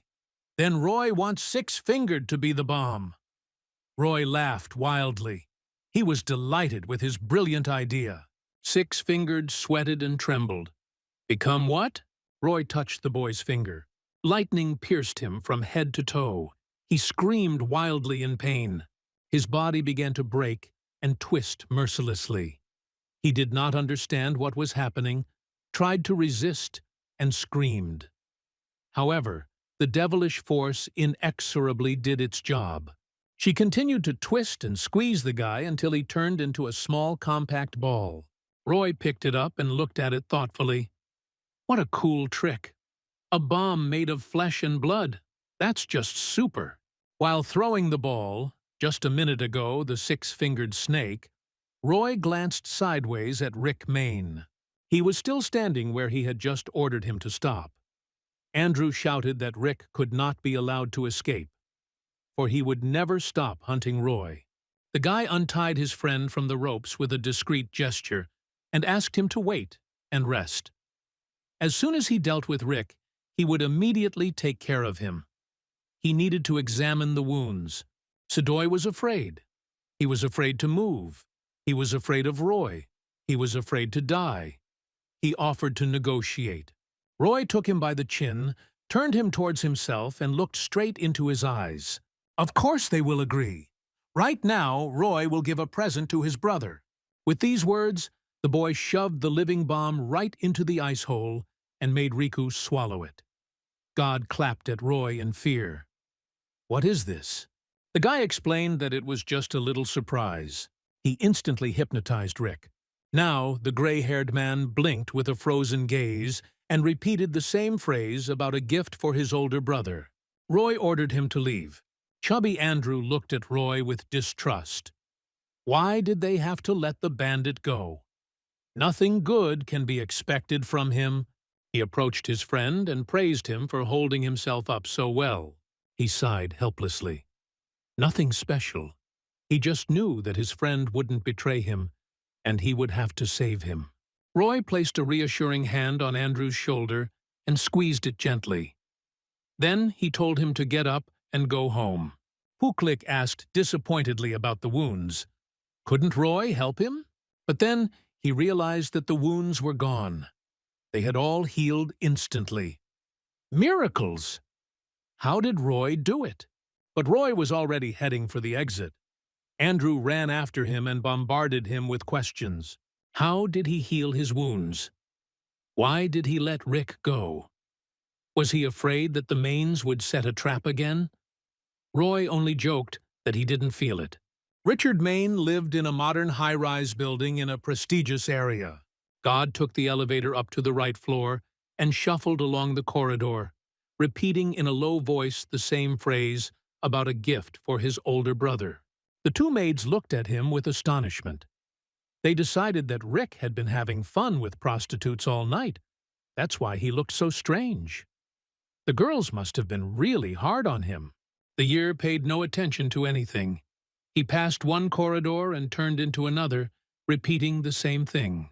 Then he entered his brother's room, and still muttered about a gift for his older brother. Richard Thorne stood in his office with his back to the door. He held a glass of wine in his hands and thoughtfully looked out the giant window at the city at night. Hearing Rick enter, he asked how everything went without turning around. Perhaps Roy Thorne died tragically, and he couldn't help himself. A smile stretched his lips. For a year he continued to talk about a gift for his older brother. Richard came back to him. What was he babbling about? He didn't like the look of his brother. The year had been strange, too amazing. Richard came closer. What happened? Where is the six-fingered serpent? Why isn't he with Rick? The gray man stood motionless for a moment. Then his head suddenly jerked, his neck twisted at an unnatural angle. Bizarre bumps protruded from his temples. He flashed his frozen eyes and shouted that he had brought a gift for his older brother. Richard called his name, but suddenly a sense of danger arose. He kicked Rick in the stomach with all his might and started running. Richard screamed as he ran. What did his brother bring with him? God put his hands forward, as if for an embrace, and again spoke about the gift. Richard was furious. Something had to be done quickly. But there was no time. The river had already lifted up an incomprehensible force. It enveloped the man in a dense ball, which continuously crackled with electric discharges. Rick's body bulged out. He called his brother. Richard started to run. God was at the door. There was only one way out, the window. Richard Maine flew into it at full speed, breaking the glass with his own body. The only thought that kept pulsating in my head was that Roy Thorne had to be destroyed. The next moment, a powerful explosion tore through the silence of the night. Roy had an appointment with Fanny Braxton. The guy couldn't understand why she invited him. It seemed a little suspicious to him. But he went to the meeting. Perhaps this will help to find out something about the Maine family's intentions. Fanny was standing at a table under the window with a strange girl. Noticing Roy, she waved her hand, inviting him to come over. She introduced the stranger as her good friend, Bethany Lowe. She thanked the guy for agreeing to meet and explained that Bethany wanted to ask him a few questions. All three sat down at the table and sat in silence for a while. The girls looked at the boy and said nothing. Roy was the first to lose his temper. He asked why the girls were staring at him. It looked like they were going to have lunch. Was he wrong? Fanny burst out laughing and explained that she had told Bethany how Roy had saved her from the satanic mosquito. Fanny had begun to feel uneasy, so she decided to treat Roy to a nice dinner. The guy said he understood, although in reality, he didn't understand anything. Bethany spoke up. She was a doctor and the head of a medical center. She wondered how Roy knew so much about mosquitoes at a time when so little was known about them. Roy shook his head. He couldn't explain anything to her. The girl frowned. If he refused to explain anything, then the conclusion was that the appearance of the satanic mosquitoes was somehow connected with him. Roy was offended, but tried not to show it. He stood up calmly, thanked them for their hospitality, and turned around. Fanny was taken by surprise by his reaction. She jumped up from her seat and screamed at him to stay. The boy didn't pay attention. Fanny from Bethany ran after him all the way to the exit, but they couldn't stop him. Once outside, Roy stopped in surprise. The road was blocked by a dozen young men in identical formal black suits and ties. They lined up in a chain. A short, bald man with a small, neat mustache appeared between them. He stood out in his gray suit. The man watched Roy with a sharp, intent gaze. "What the hell is this? Who are they?" The husband stepped forward, bowed slightly, and introduced himself as Alex By. He congratulated Mr. Roy Thorne and asked him to help them again. Bethany Lowe rushed forward. She wanted to explain to By that this guy had come from nowhere. But Alex looked at her with a stern gaze and asked her not to speak in such a tone about the respected guest of the By family. Roy agreed to leave with Alex. He knew that time was against them, and they needed to hurry. Bethany didn't calm down. Now she asked permission to watch Roy heal. If everything went well, she would prefer to become his student. Roy waved her off. Let him do as he pleases, so that the By family won't have any objections. No one noticed the man standing around the corner watching them. When everyone was seated in the car, the man called on the phone and reported that Roy had left with the By family's men. His interlocutor turned out to be Richard Maine. He ordered to continue watching. In front of him was a photo of Roy Thorne. How Richard hated that damned freak. All the troubles are because of him. Last night, an explosion destroyed the apartment building where Richard lived. He miraculously managed to survive. And he won't give this to a guy either. Well, actually, this is already a corpse. All that's left is to decide how Roy Thorne will die. And that decision will be made by Richard Maine. Roy and the girls were brought to the By family estate. Everything here was striking in its spaciousness and luxury. Bethany whispered that Roy shouldn't try to experiment on the gentleman. She was his personal doctor, so she had the right to insist on it. The guy confidently answered that she should watch carefully, because he was going to cure the old man without any experiments. They were brought to Mr. Bay's room. Alex thanked Roy again for agreeing to help his uncle. The old man was in a very bad way. The ditch's left hand was already engulfed in red-black fire. He also summoned the civet. But then she appeared, peering out from behind her owner's shoulder. Alex was almost speechless with surprise. "What is this?" But the guy, calming the crowd, explained that this was the key to salvation. So there was no need to react so sharply to his little pet. Roy asked to bring him some kind of vessel. Alex passed the order on. A moment later, the plate was brought. The guy held it under the civet's nose. Then he grabbed her by the paw and squeezed out a few drops of blood. The girls recoiled in shock. Roy ignored them. He handed the plate to Alex and ordered him to give the old man some of it. It would help. Alex felt hot. Sweat poured down his bald head like bricks. Drinking the blood of this monster? Was that really necessary? Roy coolly confirmed that he understood everything, and then added that in the future they should be more careful with the Maine family. These words caused even more horror. Roy saw panic on the faces of Alex and his retinue. He didn't understand this reaction. Were they really that afraid of the Maines? But why? A girl's voice came from the door. It's not the Maines they're afraid of, but the Lenins. The Lenin family is behind the Maine family. They are very powerful. It was Gina. Roy repeated after her thoughtfully. The Lenin family. And inside, a devilish light was already slowly flaring up. Suddenly he stood up in bed and asked in surprise what Roy had just told him. Was it really true? Was it really all arranged by the Maine family? The guy replied that there was still much to clarify. But he knew one thing for sure. Satanic mosquitoes were creatures from another world. Brittany's face fell in surprise. Another world? But who is this guy? Roy continued. There's no point in delving into this matter.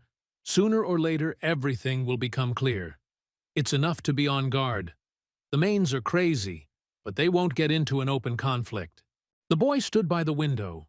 Gina came up to him. She was grateful for saving her grandfather. Roy waved his hand. He was more interested in the black cars lined up at the entrance to the yard.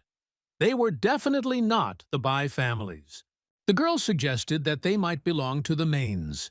The boy asked the old man to lend him his car. The head of the By family ordered Ginny to lead the guest and give him a silver swallow. She called Roy to follow her and led him out of the estate. A minute later, the gate opened slightly, and a silver car drove out. The people from the black cars began to bustle about and rushed to intercept them. The By family's guards came out of the gate and tried to stop this. The men in the black cars shouted at them not to interfere with the Maine family's orders. A skirmish ensued. The local guards threw the strangers out into the street. And what right did they have to raise their hands on someone else's territory? They were too arrogant. Suddenly, a real brute burst into the yard. The giant was more than 2 meters tall and almost as wide. They wanted Roy Thorne. They'll leave the By family alone once they get the guy. One of the guards recognized the man. Great name, David Shaw. He tried to object. But the big guy said they would either give the guy up voluntarily or they would be forced to do it anyway. He towered over the silver car like an ancient colossus. Roy was sitting at the wheel in the car. He asked mockingly why this giant had been sent alone to deal with him. The big guy clearly had no diplomatic talent. He wasn't going to discuss anything for long. He threw his hand forward sharply, intending to grab the guy. Roy defended himself with his energy. The energy flows collided. Health. David looked at Roy with curiosity. And the guy is strong. No wonder Mr. Maine warned him to be careful. One guy is worth an army, but it doesn't change anything. He's going to get into trouble today anyway. He laughed heartily, as if it was the best joke he'd ever heard. Roy laughed too. What a freak this carcass is! Let him try to catch up first. The car squealed its tires and jerked forward. Roy managed to shout, "Papa!" to everyone, and disappeared from sight. The dumbfounded people of Maine stood in stupor for a few seconds. But David's stern voice made everyone move forward. After Roy, a silver swallow was flying along the highway. A picturesque landscape stretched out beyond the window. The sun's disk was smoothly sinking behind the mountains. Roy stopped at the forest and went deeper into the thicket. That David Shaw slightly ruffled the guy's aura. Health used interesting tricks, but Roy would analyze them later. Now it was necessary to recover quickly. He approached a wide-brimmed old tree. He settled down underneath it, assumed the lotus position, pressed his back against the trunk and closed his eyes. Energy flowed through his body and pulsed pleasantly. Within minutes, Roy felt strong enough to take on a couple of puny humans. He began to wait for his pursuers. Soon cars appeared on the road. Roy mentally urged them on. Let them leave faster. Impatience gave him no rest. Finally, the cars stopped next to his car. The pursuers rushed into the forest thicket with the intention of getting Roy. They were careful in the undergrowth. David had ordered them to be attentive. They looked under every bush. However, Roy was nowhere to be found. Aside from the health, one of the men screamed. When David got there, he saw a headless corpse. Zdorov shouted for everyone to immediately gather together. Do not scatter under any circumstances, so that the guy would not have a chance to kill them one by one. His voice echoed throughout the night silence of the forest. Don't disperse. Keep an eye on everything that's happening. Watch carefully and catch every rustle. Roy was nearby. He was holding the severed head of one of the fighters and enjoying this game of hide-and-seek. Swinging his arm, the guy threw the head into the crowd of pursuers. Is this what they are suddenly looking for? All the men froze. They tried to determine by the voice where the guy was hiding. Roy didn't hide much. He shouted that he had completely forgotten to welcome them to his domain. But now he would fix that. And he said that he welcomed them to hell. At that very moment, black and red alarms began to swirl around the pursuers. David cursed. The flames snatched his fighters one after another and pulled them into a whirlpool that kept getting tighter and tighter, leaving less and less space for the big guy. David Shaw shouted that all the swarm tricks wouldn't help him anyway. No matter what he did, he was finished. Roy stepped out of the shadows onto the edge of the clearing. Was he serious about the end? Come on, here he is. Let the tough guy try to get him and finish him off. David was nervous, but he held on. He looked up from under his brow at Roy and said that he hadn't answered his question then. Richard Maine hadn't sent him alone, and a demonic, multi-armed monster with pikes instead of legs. A toothy mouth and quivering devilish eyes rose into the air. The monster roared and threatened, but Roy didn't care. He told David to think he was on his territory. Did he still want to fight? The next moment, the monster's throat was gripped with an iron grip. His eyes widened in surprise and lack of oxygen. Roy yanked him down and threw him to the ground, pinning him with one hand so tightly that he left no chance for him to fight back. David Shaw was clearly not pleased with this turn of events. He said that Roy Thorne would have to die anyway. If he did not want to comply, they would make him. And he threw a clot of shock energy. Roy was thrown back with incredible force, knocking all the air out of his lungs with a sharp exhalation. The freed monster, on the big guy's command, rushed to attack. It ran, pushing off with its arms and roaring threateningly. It was necessary to save himself. To avoid an attack, Roy decided to jump. He soared into the air like a hawk. Suddenly, the boy felt his hand catch on something. He passed through David's energy beam. He stood below and actively scurried his web, launching new threads of his energy into the air.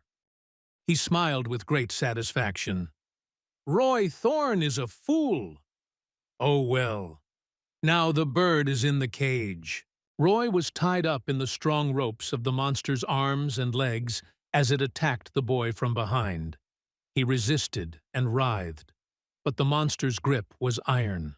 His hideous face leaned toward Roy's ear. And the guy wasn't such a bad opponent. He'd even challenged the North Atlantic Alliance. For that, he'd be granted an easy death. The monster said his name was Chris Fanson. Let Roy remember the name of his killer. The monster opened its mouth and sank its fangs into the boy's shoulder, sucking out blood. It hurt. This damn bastard could suck all of Roy's power. He needed to be dealt with immediately. David Shaw was watching them. He didn't like the look on Roy's face. He warned Chris to stay awake. The guy was obviously up to something. Not expecting any surprises, David struck. It was so shocking that the monster was thrown far back. The guy himself was hit right in the chest and literally swept away by a powerful wave.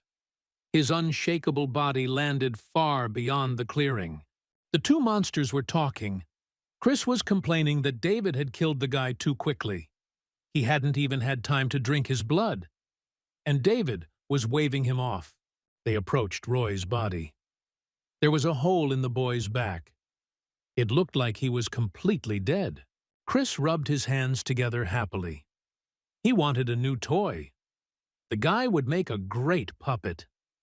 He tasted like crap. And he had pretty good strength. David stared silently at Roy's body. Something was alarming him.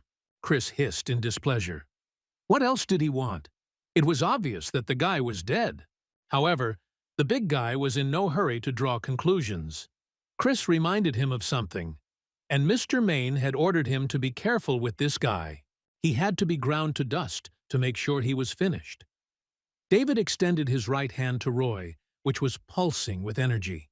A sharp movement forward. Roy's body was illuminated by a greenish shimmer, and then it merged into the shape of a bright ball. The balloon flew up, leaving a smoky trail behind it. Chris thought with regret that he would not receive a new apostate. High above, behind a veil of smoke, a red-black lightning bolt blinked. But no one on the ground saw it. David said with disappointment that there was nothing special about that guy. Yeah, F rank at most. Why did they send 2 E rank fighters after him? But at least they'll be rewarded for it. Chris replied that you can't argue with Master Maine. He's part of the Lenin family. And Roy appeared silently behind them. With one lightning-fast movement, the guy tore off Chris's arm. He screamed piercingly. While David was walking back to the scene, trying to understand what had happened, Roy was behind him preparing for the next blow. He asked loudly why they use the alphabet to rank fighters. His health took a turn for the worse. Is that possible? He was hit right in the heart. No one could have survived that. Roy confirmed. Indeed, David had made a hole in it. But that was all. Roy figured out the secret of his punch. It was based on dynamic frequency, and that saved him. Something incomprehensible began to swirl behind the guy's back. David and Chris watched in horror as what was happening. There it was, flashing behind the big guy's back.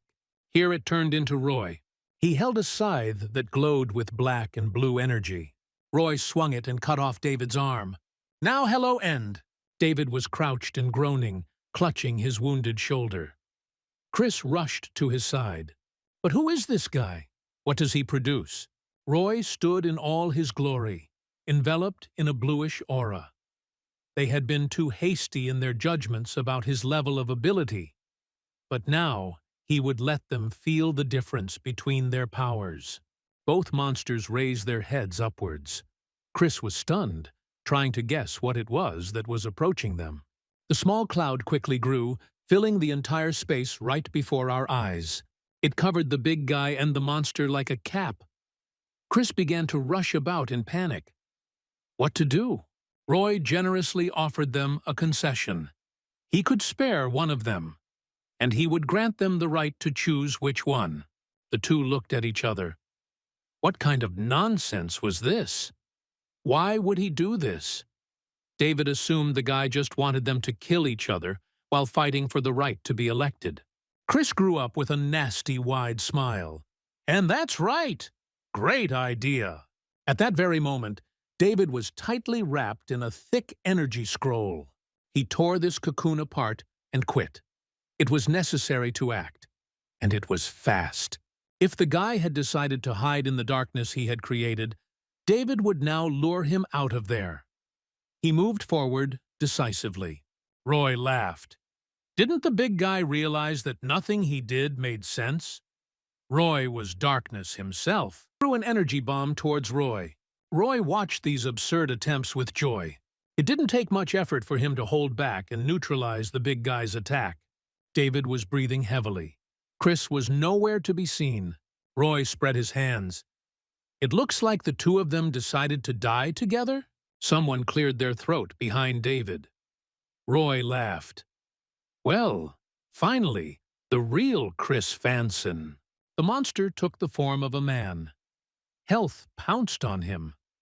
There was no need to expose his true face. Chris answered gloomily that he just wanted to live a little longer. David countered that the guy wouldn't let anyone go. He nodded briefly that he knew, and he pressed a secret point on the strong man's body. Stop flapping your tongue! Chris wanted to make a puppet out of him as quickly as possible. And to do that, he needed David alive. He had to act quickly before Roy killed him. Roy looked at the boy questioningly. Why this circus? They all understand that neither Chris nor David will get out of here alive. Chris looked at Roy with a defiant look and replied that it was impossible to control a corpse, but a puppet was an impeccable fighter. Some of his apostates surpass people in their abilities. At the same time, he continued to put pressure on David, and he succeeded. David straightened up and stared at Roy. He had a mask on his face. He had become Chris's puppet. Chris ordered an attack. Puppet David rushed forward, radiating a frantic, murderous energy. Roy glanced briefly in his direction. That was enough. David screamed and staggered. Chris watched in horror as his last hope for salvation died. Roy had a scythe in his hands. It shimmered with a blue glow. The guy swung it towards Chris, and half of his body flew away. Finally, it was possible to rest. These rivals were interesting, but unfortunately, they turned out to be too fragile. The young man's civet came up to him, and he invited her to have some food. The beast rushed to feast on the fresh corpse. Roy then headed towards the energy tree. He dug his fingers into the bark and froze for several minutes. Then he clenched his fists tightly. The tree rank A, if we use the terms of the enemies he just killed. But he should conserve his strength and not run into trouble. Roy looked in the direction the civet had gone. From there, a silver lion walked arrogantly towards him. Not bad. The guy was pleased with the scale of the changes. Roy looked thoughtfully into the distance, towards the city. Would Richard Maine make a good snack? He had some alliance on his side, but he could count on the help of the Bai family. He pushed off the ground with his foot and shot into the sky like a huge black lightning bolt. The lion looked up, and then he jumped inside this lightning, the edge of which was still touching the ground. Roy raced over the sleepy town. He had unfinished business with Mr. Maine, and he was in a hurry. A figure in a chemical protection suit moved through the dead forest among the dry trees. The man looked around and was surprised.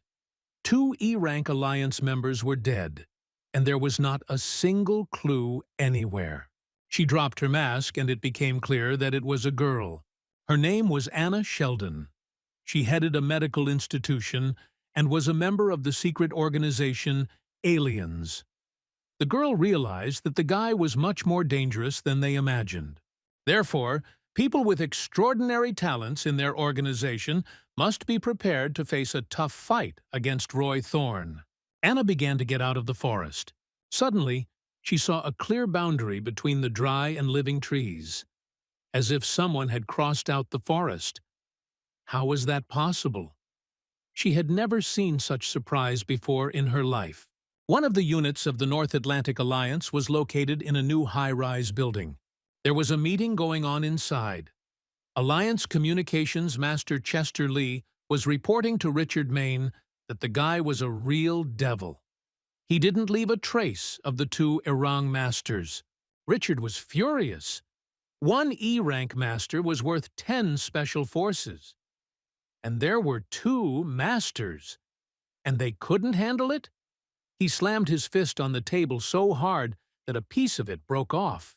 Richard paced nervously in the office. Chester stood at attention. Richard tensed.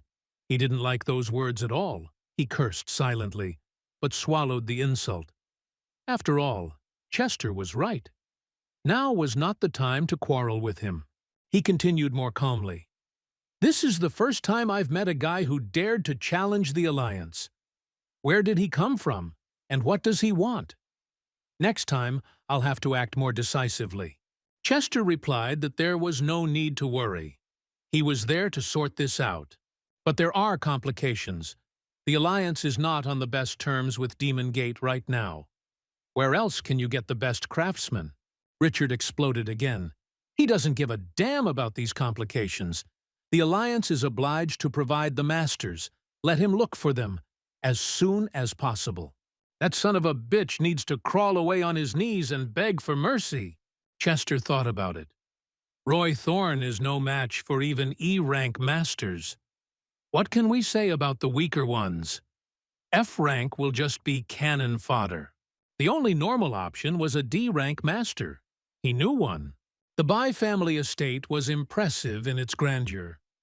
Roy walked through the open gates, raising his head and looking at the huge Baroque house. He didn't want to turn to others for help yet. He would have to rely on the Bai family's loyalty. Gina waved to him from the top balustrade. Roy waved back. Could his friends, the Bai family, take him in? He had become homeless. Gina thought he was such a cheeky guy. She was furious. What kind of idea was he? Grandpa is worth over 10 million. Where is this? And he still dares to ask for a place to stay. Roy laughed. He's not much interested in cars. He prefers cash. This was too much. Gina was really angry. She waved her fists at him and told him to stay put. She quickly went down and attacked the guy. Roy was at first confused by her aggressive onslaught, but then he came to his senses and put his hand forward, trying to stop the girl. He, after all, saved her grandfather, and the whole family at the same time. Is this really how you should thank someone for kindness? Gina was still seething, but she stopped and didn't get into a fight. She angrily asked why the guy had come back. He repeated that he had nowhere to live. Gina snorted. But he's the Thorne heir. How come he has nowhere to live? Roy explained that although his last name was Thorne, he was not part of the famous family she thought of. Gina had already calmed down completely. She even felt sorry for the guy, and she called him to follow her. Roy pecked delicately and pointed his finger down at her, hinting at something. The girl lowered her head, saw that she was wearing house slippers, and blushed. But the next moment, she again rushed at the guy with her fists, calling him a pervert. Roy jumped out through the open gates, not waiting for her revenge. In the evening, Roy sat on the comfortable sofa with his feet up on the table in his assigned room in the Bai family home. Opposite him, Bethany Lowe sat with her back straight and her hands folded in her lap like a schoolgirl, sternly asking whether Roy was a Thorne or not. Roy got tired of this interrogation. He told the girl that she was asking too many questions. And anyway, it's already late. Isn't it time to go and rest? Bethany stood up. She didn't mean any harm. She just needed to make sure he wasn't an enemy. And how could she tell if he was a threat or not? She had to ask questions. Roy thought about it. There was something in the girl's words. Good. Let Bethany answer a few questions then. She looked at him in surprise, but did not object. What interests him? Roy remembered some incidents and asked, what kind of place is this? Why are there satanic mosquitoes and creatures from the Dark Star here? Bethany explained that this world is shaky and unstable, with space-time rifts. But why does Roy ask this? Does that mean he really isn't from here, but from another world? The guy appeared to her in his devilish essence. Yes, he is the majestic king of hell. Richard Maine returned to his blast-damaged home with concrete blocks and structural parts strewn everywhere. He walked into the room that had once served as his office. As expected, the safe was there, safe and sound. Of course, made of a special alloy, it cost a lot of money. Richard opened it and muttered that it didn't matter much whether Roy Thorne found it or not. He would beg for mercy in his death throes anyway. In his hands was a sealed glass containing something emitting a dim light. A voice came from behind him. Did Richard Maine still have things like that? Richard cringed, caught red-handed. A female figure loomed in the doorway. The girl leaned her shoulder casually on the yard and sneered. It was very brave of him to come here himself. Richard turned angrily towards her and threw the glass at her with all his might. That damned Roy Thorne must finally die. The girl easily grabbed the jar with one hand. It seems that Richard does not fully understand reality. Satanic mosquitoes must be watched out for. With that, she turned to leave. But Richard was unrestrained in his madness. He was not going to let her go alive. Since she had come, he would make her die a painful death. Her eyes flashed with excitement. Now try to stop her.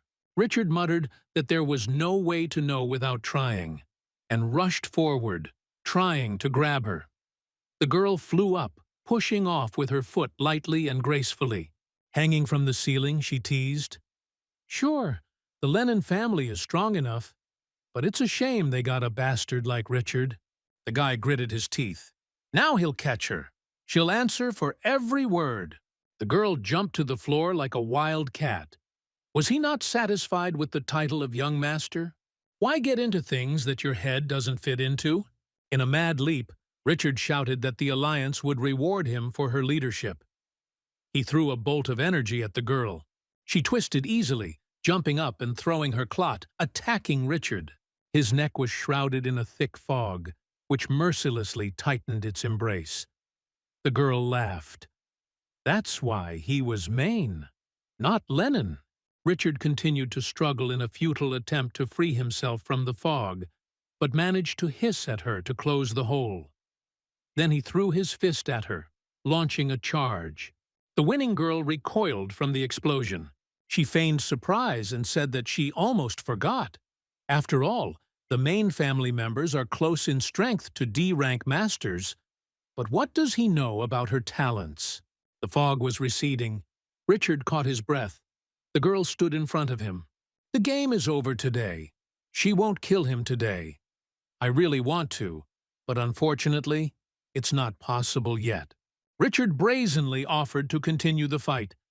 Yes, he was not capable of killing her, but surely someone could do it for him. Suddenly the ceiling became covered with a web of cracks.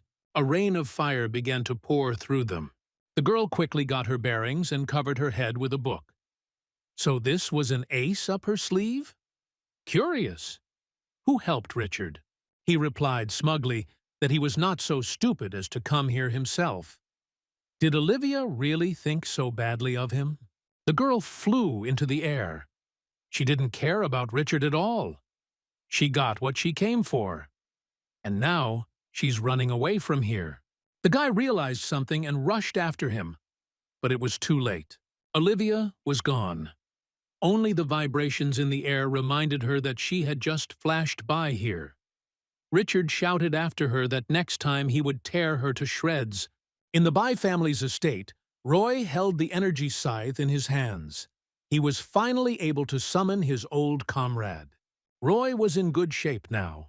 It was time to start looking for information. What was going on here was nonsense. It needed to be sorted out. Somewhere outside, a guy asked if Roy Thorne was there.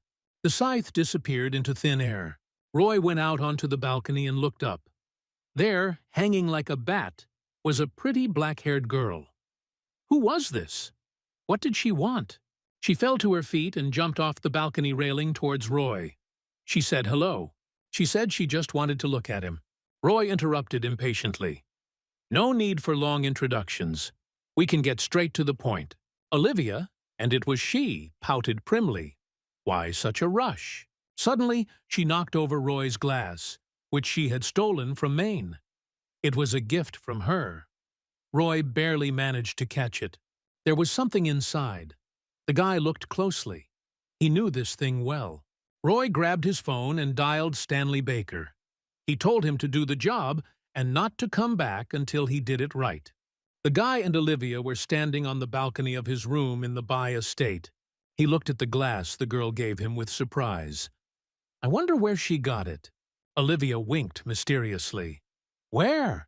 Straight from the hands of young Master Maine. Would such a gift suit the ruler of all hell? Roy jerked in surprise and turned sharply to the girl. Who was she anyway? She recoiled and pressed herself against the wall. Olivia Jones couldn't say that yet. It wasn't time. With that, she jumped lightly into the air and waved goodbye. Roy managed to grab her leg. He dragged the girl back.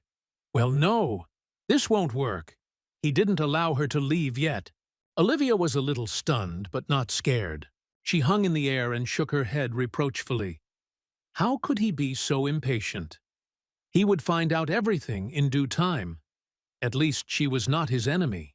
That she is not an enemy, Roy understood. But curiosity is a terrible thing. So he is curious about who she is. Olivia laughed heartily. She is looking forward to her next meeting with impatient Roy. She jerked to the side, and the young man let her go. He stood there, wondering why the secrecy. Why not just say who she was and what she wanted? But there were no answers to these questions yet. Nothing. He would wait. Roy took the glass, satanic mosquitoes, and the heart of the Asura.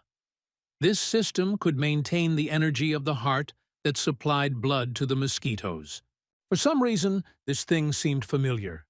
But the young man could not remember everything. Suddenly his phone came to life. Lily's name appeared on the screen. After some time, a silver swallow flew through the night city.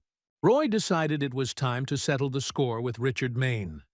The guy was driving, and Stanley Baker was sitting next to him. He was holding a glass with a heart in it. What was that thing? Roy swore foully. Stan stared at his boss in shock. Really? Really? This is... Roy angrily muttered through his teeth, which finally made the guy's brains fall into place and start working. Stan took a moment to try to make sense of everything that had just been revealed to him. Then he asked Roy why he was here. He called him the ruler. Roy replied that he himself would like to know. But he does not understand yet. But he knows for sure that besides Stanley, there are a bunch of satanic mosquitoes here. How did all this end up here? Let the young man tell everything he knows. Stan's gaze froze. He sank into memories, but there were few of them. He remembered the explosion on the planet, and then he came to his senses here. And all of that. Roy asked in amazement about the explosion. There was an explosion on the Demon Star? Stan nodded affirmatively. He remembered the huge sphere growing and expanding, and then he lost consciousness. Richard Roy found him in his office. How did he get this Maine? How many times do I have to kick his ass until he finally calms down? Richard sat next to the tied-up Lily Lan. A gag was sticking out of the girl's mouth. He looked at Roy with a predatory expression. It all started because of this woman. But now, it will all end. God. What kind of nonsense is he talking about? Roy's face twisted. Why doesn't Richard ask Stephen Thorne how it all really happened? Richard didn't care about the Thorne family squabbles. He knew one thing. The one who dared to touch the bride must die. Roy didn't mind, but he wanted to know where Richard got the Assur mask first. Could he tell me? Rage overwhelmed Maine. He jumped up and rushed at the guy. Of course he would fight back, but only after he sent the insolent Roy Thorne to hell. The boy couldn't help but laugh. What irony! Hell was his home. He put up a defense.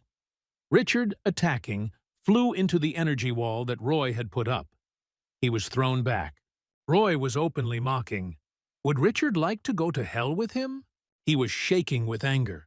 Now he would give this smug turkey some heat. Richard strained with all his strength.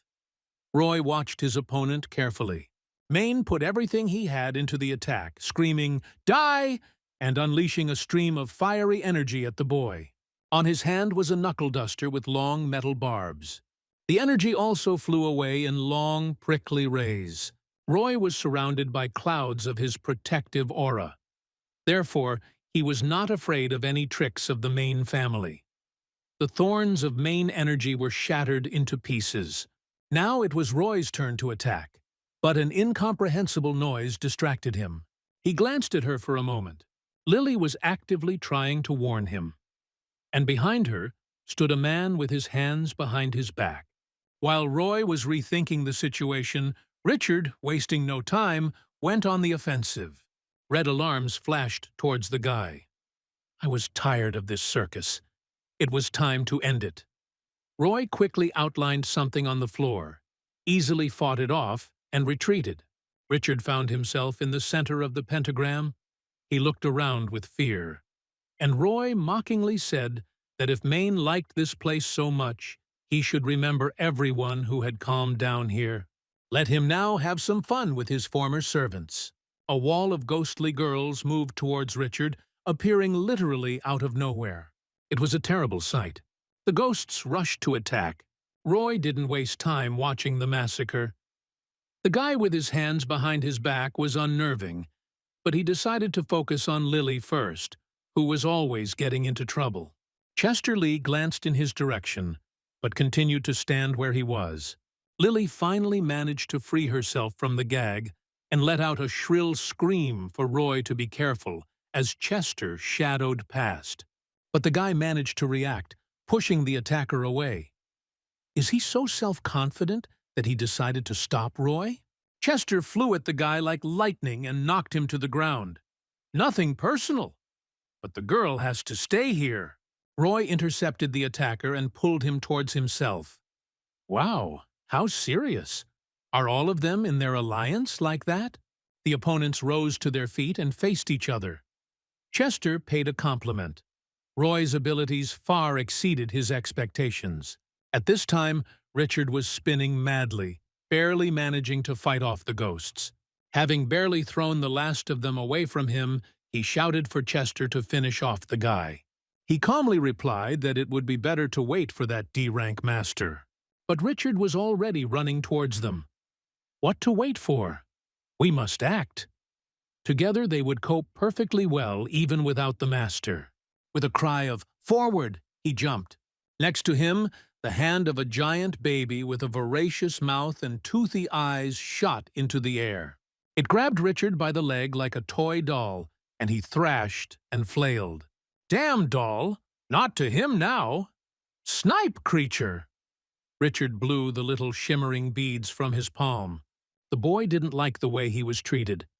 He opened his mouth wide and screamed at the top of his lungs. A moment later, they exploded simultaneously. The monster's head flew away, and its entire body was pierced from the inside by thorns. The baby dropped Richard, who barely managed to brace himself to avoid being hurt in the fall. The freak fell back and only twitched his arms and legs. Richard asked Roy what else he could do. "Come on, let him show his tricks." Nearby, a baby, crying tears of blood, breathed his last, and then it vanished into thin air, leaving behind only clouds of smoke. Richard and Chester were left alone in the middle of the room. They looked around for Roy and Lily, but there was no trace of them. The sofa where the girl had just been sitting was empty. Roy, holding the girl under his arm, flew down quickly.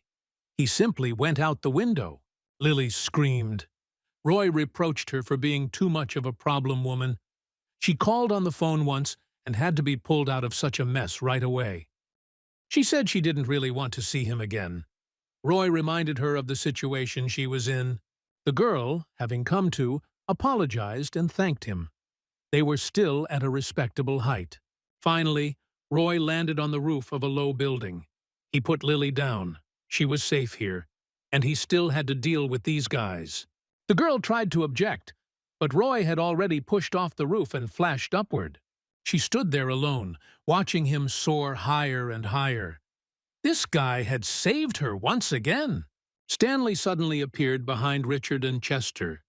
He was holding a jar with an Asura heart in his hands. They know what that is, right? Richard instantly flushed. Where did he get it? Chester quietly clarified. Is that what he thinks? Richard grimaced affably. He would explain it all to the elders of the North Atlantic Alliance later.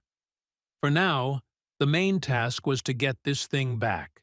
Stanley wondered where these guys got it from. He uncorked the lid and took the heart in his hand. It was pulsating and shimmering with a dull greenish light. Stan Lasso licked his lips.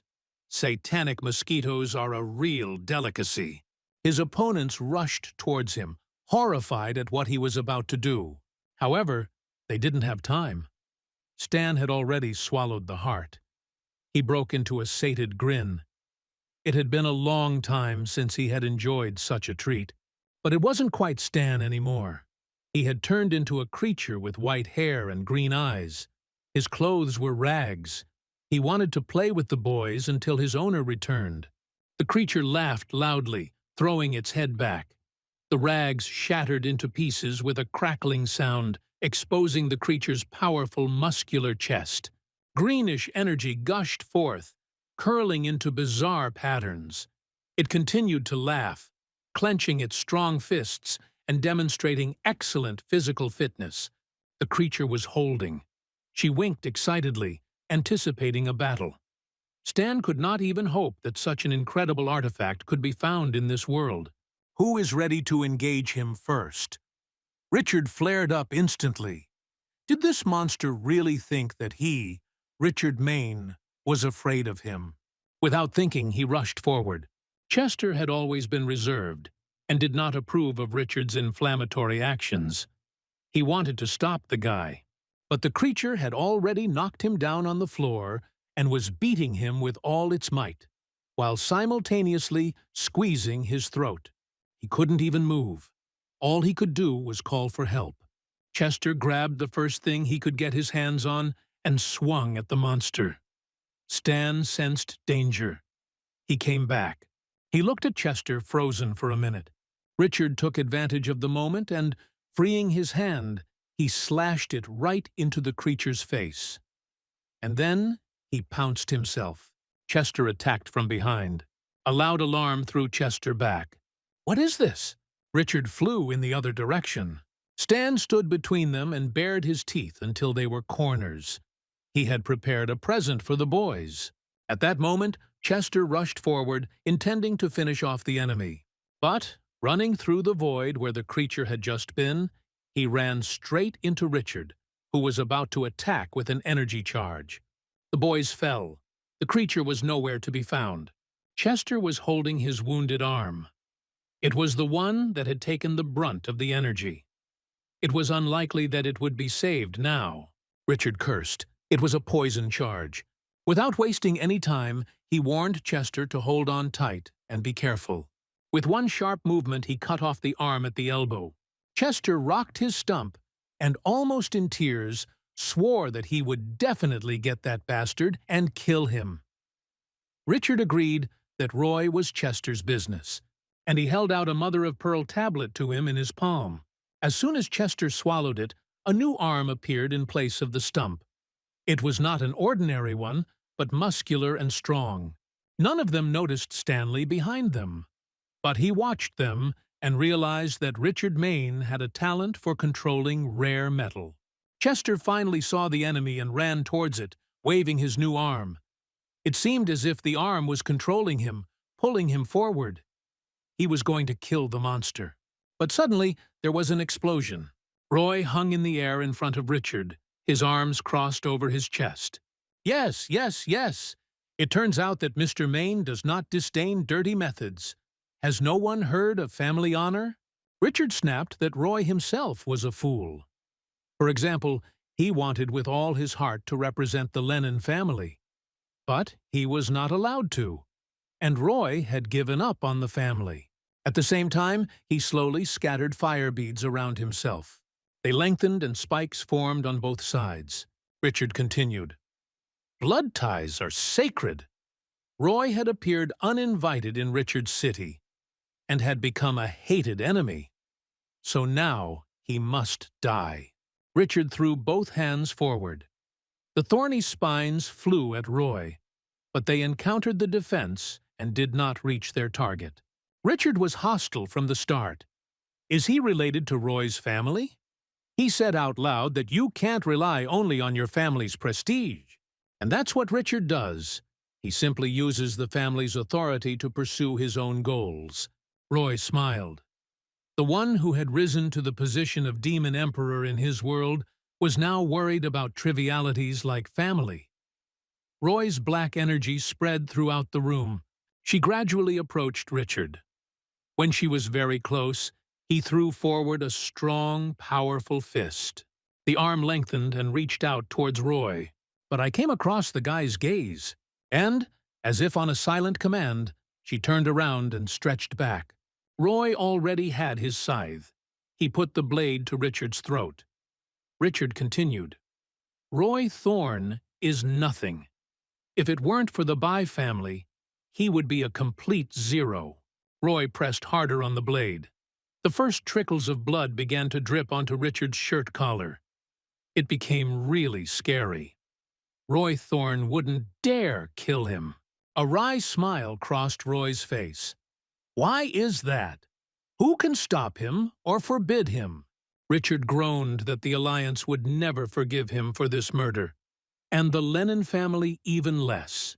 The last two fire beads fell from Richard's palm. Roy stood up. Did Richard think he had never been threatened? Of course he had. He was the Emperor of the Devils. In his past life, he had been the Emperor of the Demons, and now he is Roy Thorne. But in this life, he intends to become better and stronger. His domain is hell, and he swept the scythe. Richard Maine's chair rolled down.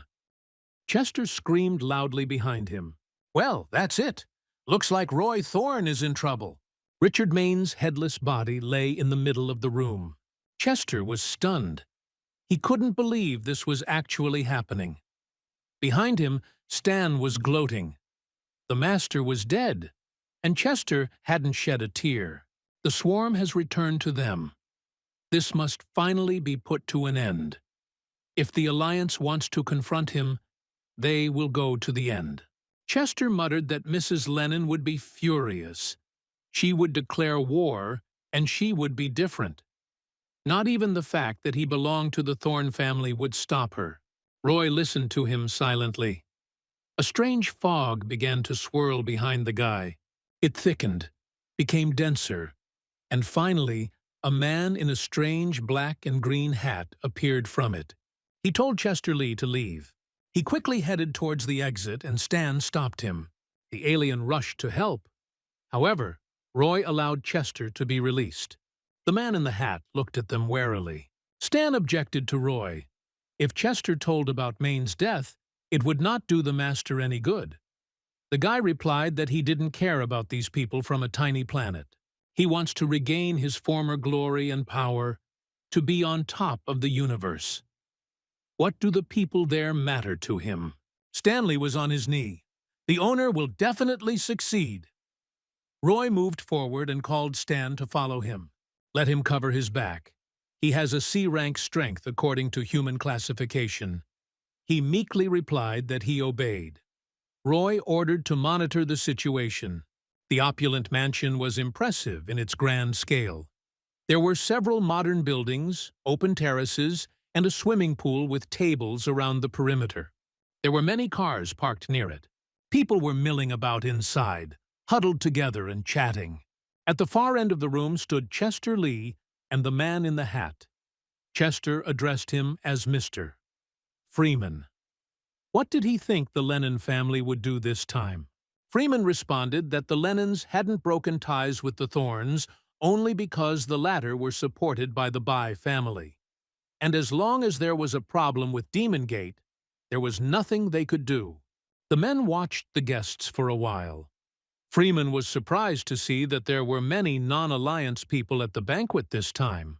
A blonde lady in a stylish wine-colored outfit entered the room. Whispers were heard.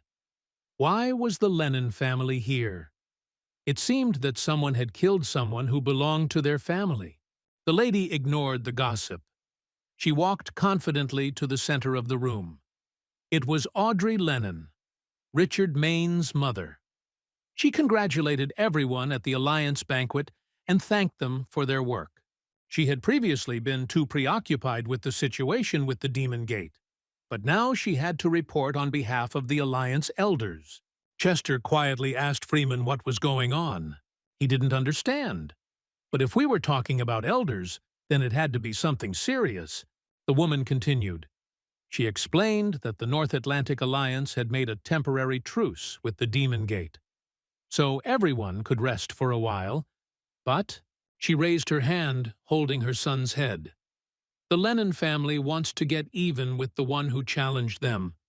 Whoever helps do this will be rewarded by the elders. The crowd began to discuss. Some asked about the reward and praised the generosity of the North Atlantic Alliance. There were also those who whispered condemningly about the cruelty.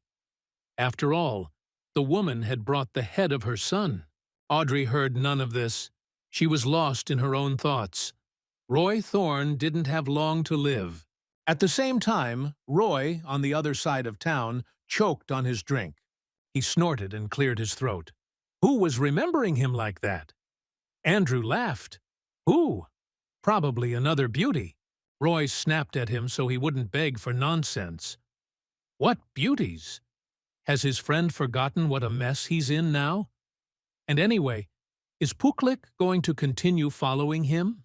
Andrew answered without hesitation that no matter who Roy was, be it the Demon Emperor or an ordinary student, he was still his friend. Therefore, they should stick together. Roy moved towards the exit. He replied, slightly mockingly, that Andrew, with his size, would hardly follow him. Chubby was offended. Why did he do this? He was reborn in this world and wants to restore everything that was lost. There is a difficult path ahead. Will a friend's help really be superfluous? Roy's demeanor waned. He really shouldn't have been so sarcastic. He said in a conciliatory tone that he was entrusting Andrew with an important mission: resource management. Suddenly, Stan appeared at the door. The Bai family wants to see the owner. It seems important. Roy shrugged. It looked like someone from the Lenin family had shown up. The guy arrived to where the construction was going on. Bethany Lowe met him. She dug her heels in and started to complain. She was here day and night supervising the construction of his house, and he didn't even say hello. Roy didn't stay in debt. Did he ask for it? It was their organization's initiative. They wanted to please him. Will Bethany appeal this decision now? The girl exploded. He was simply impossible. It was impossible to communicate with him. She threw a key at him and got ready to leave, citing being busy. Roy thoughtfully twirled the key in front of his eyes. Suddenly, he asked what their organization did. Bethany softened. They study everything that helps people become stronger. But the most important thing is the sources of strength, its origins. For them, this is the most important thing. Therefore, the one who helps them to discover secrets and shed light on some questions can become a friend and a brother. Roy suddenly became angry. So? A brother? And what is this, then? He threw out his hand, shooting a charge of energy towards the nearest bushes. A man fell out of there, spitting out blood. They assigned him a spectator? Bethany clapped her hands in confusion. Roy, having calmed down a bit, ordered her not to do that again, especially if she was going to ask him for something. Don't forget that he is not just anyone, but the Emperor of Demons. There was a meeting at the Bai family estate. The old man asked Bethany why there was a split in the organization. He heard that some people had rebelled against Roy Thorne. The girl confirmed that this was true. It was not surprising. There were always many groups within the organization whose views often diverged. But this would not prevent Miss Bai from joining them. Gina jumped up in surprise. Her face fell in surprise. Was she really going to be allowed to join them? Bethany explained that NatureMed was the most prestigious research organization in the world. It wasn't easy to get in, but Roy Thorne had earned them the right. Gina frowned instead of being happy. Every time this guy was mentioned, she got angry. Bethany nodded in agreement. Suddenly Gina was taken aback. What is this? Bethany continued to speak, but her face distorted. Her mouth and chin lengthened. Or did she imagine it? Bethany said that once Gina was accepted into the organization, she would receive her first task. The girl fidgeted impatiently. What would it be? The answer stunned her. She would have to look after Roy Thorne instead of Bethany. Gina protested indignantly. Why him? Why would she need a freak? Roy lay on a large bed in a new house. What was going on Demon Star now? They had been sending slaves to this planet all along. Now he's here, trying to settle in, forced to start all over again. There might be more from Demon Star here. We need to find them. A sudden rustling noise made Roy jump out of bed. Stan Baker was sitting behind the door. Why was he there? The guy replied that he hadn't dared disturb the owner because he seemed too upset. Roy asked him why he didn't hold a grudge against him. After all, back home, Stan had lost a rank-up fight to him, and that was very important to him. Stan answered honestly that at first he was angry and hated. But then Roy managed to become an emperor. That was something to be respected. Stan himself was not capable of that. Later, he realized that the place of the emperor was originally supposed to belong to Roy. Everything happened as it was supposed to happen. Then Roy changed the order on the Demon Star, freeing the population from the humiliating laws that reigned there under the Three Masters. The entire planet's population considered him a hero, and Stan sincerely admired him. How could he hate him? He was ready to follow Roy through fire and water. Roy missed his planet. He would find out what had happened there. But not now. There was an urgent problem to solve. This is the Lenin family. They are after him, so he can't sit back. Stan listened to Roy with his mouth open. What is he going to do? The guy replied that the best defense is an attack. We need to seize the initiative. He will visit the guys from the Alliance tonight. The building Roy drove up to seemed empty at first glance. He stopped at the main entrance. Bethany's words suddenly came to mind. There's always a factional war going on in their organization. Those who are against Roy are not their people. They don't want to be at odds with him, and they don't wish him any harm. Roy got this information in exchange for forgiveness and favor after he discovered the spy. Bethany also told him where one of the Alliance's secret headquarters was. As soon as the guy got out of the car, a man rushed towards him. He earnestly offered to help. Roy was about to throw him the car keys, but the man intercepted it from his palms. Clutching the key in his fist, he called the guy by name and said sternly that no one had invited him here. Roy asked him again what he meant. There were already 2 guards. One of them explained that Roy shouldn't have come here. It was still the middle of the night. Something irreparable could happen, and he wouldn't come home. Roy barked that he was here on business, and their job is to open and close the door. Let the boys do their job.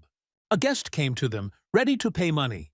One of the guards politely said that their doors are always open for dear guests. At the same time, his gaze was zombie-like. Roy casually motioned for him to park his car and walked past him towards the entrance. He said through his teeth that everything would be done. But the next moment he scooped Roy up into a huge stream and leaned towards his ear. Whatever the guy thinks about it, let him understand that once he enters inside, there will be no turning back. Roy answered carelessly so that he wouldn't worry. He would be back soon. Behind the closed door of one of the offices, a young man was waving his arms emotionally. Roy Thorne had come to them himself. This was simply incredible luck. You can't miss such a chance. The dark-haired beauty thought they were not risking anything. Everyone knew that little Maine was some kind of fighter. Anyone could handle him. If no one objected, he would start first. The gray-haired, mustachioed man gave her carte blanche. Let the beauty do what she thinks is right. There was a knock at the door.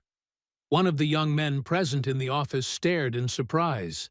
Who could it be? Everyone knows they're having a meeting. He was about to open it when someone shouted at him not to do it. But it didn't matter.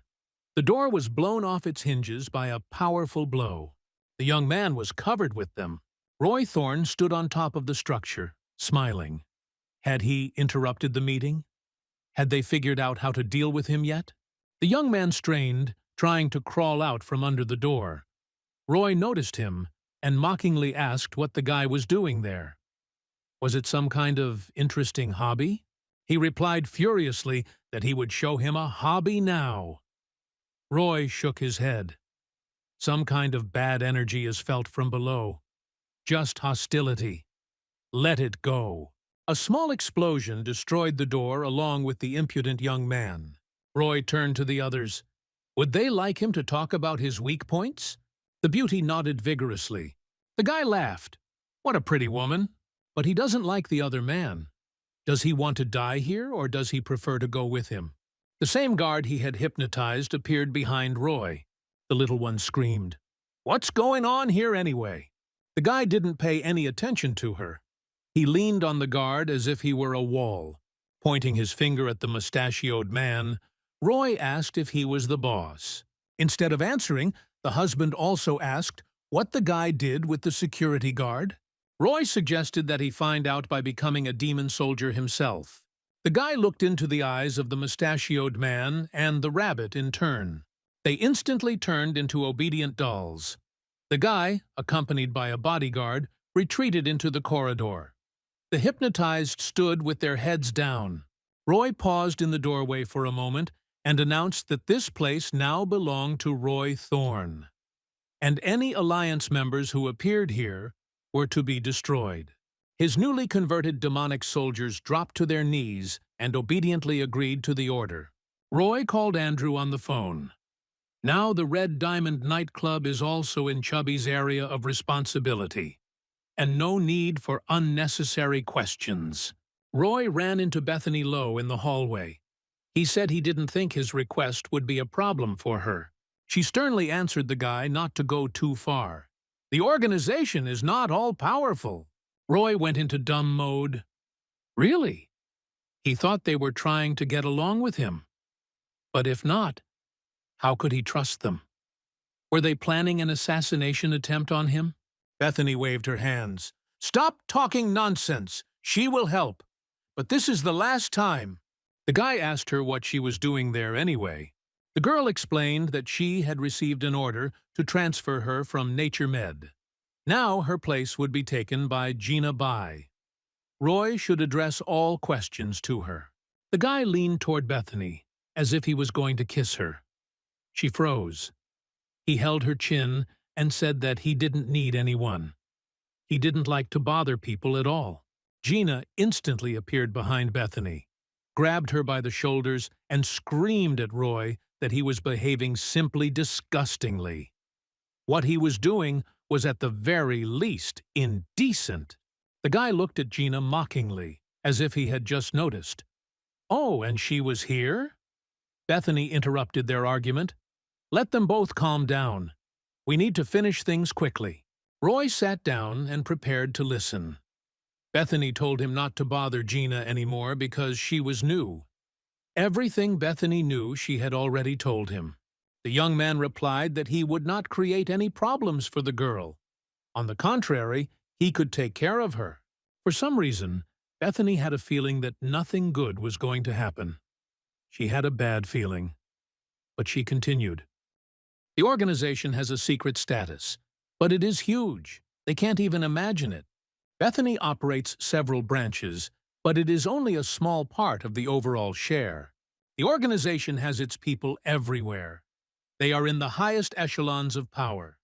They also have a lot of materials for scientific research. Conflicts constantly flare up within the organization. None of its members neglects any methods to achieve the goal."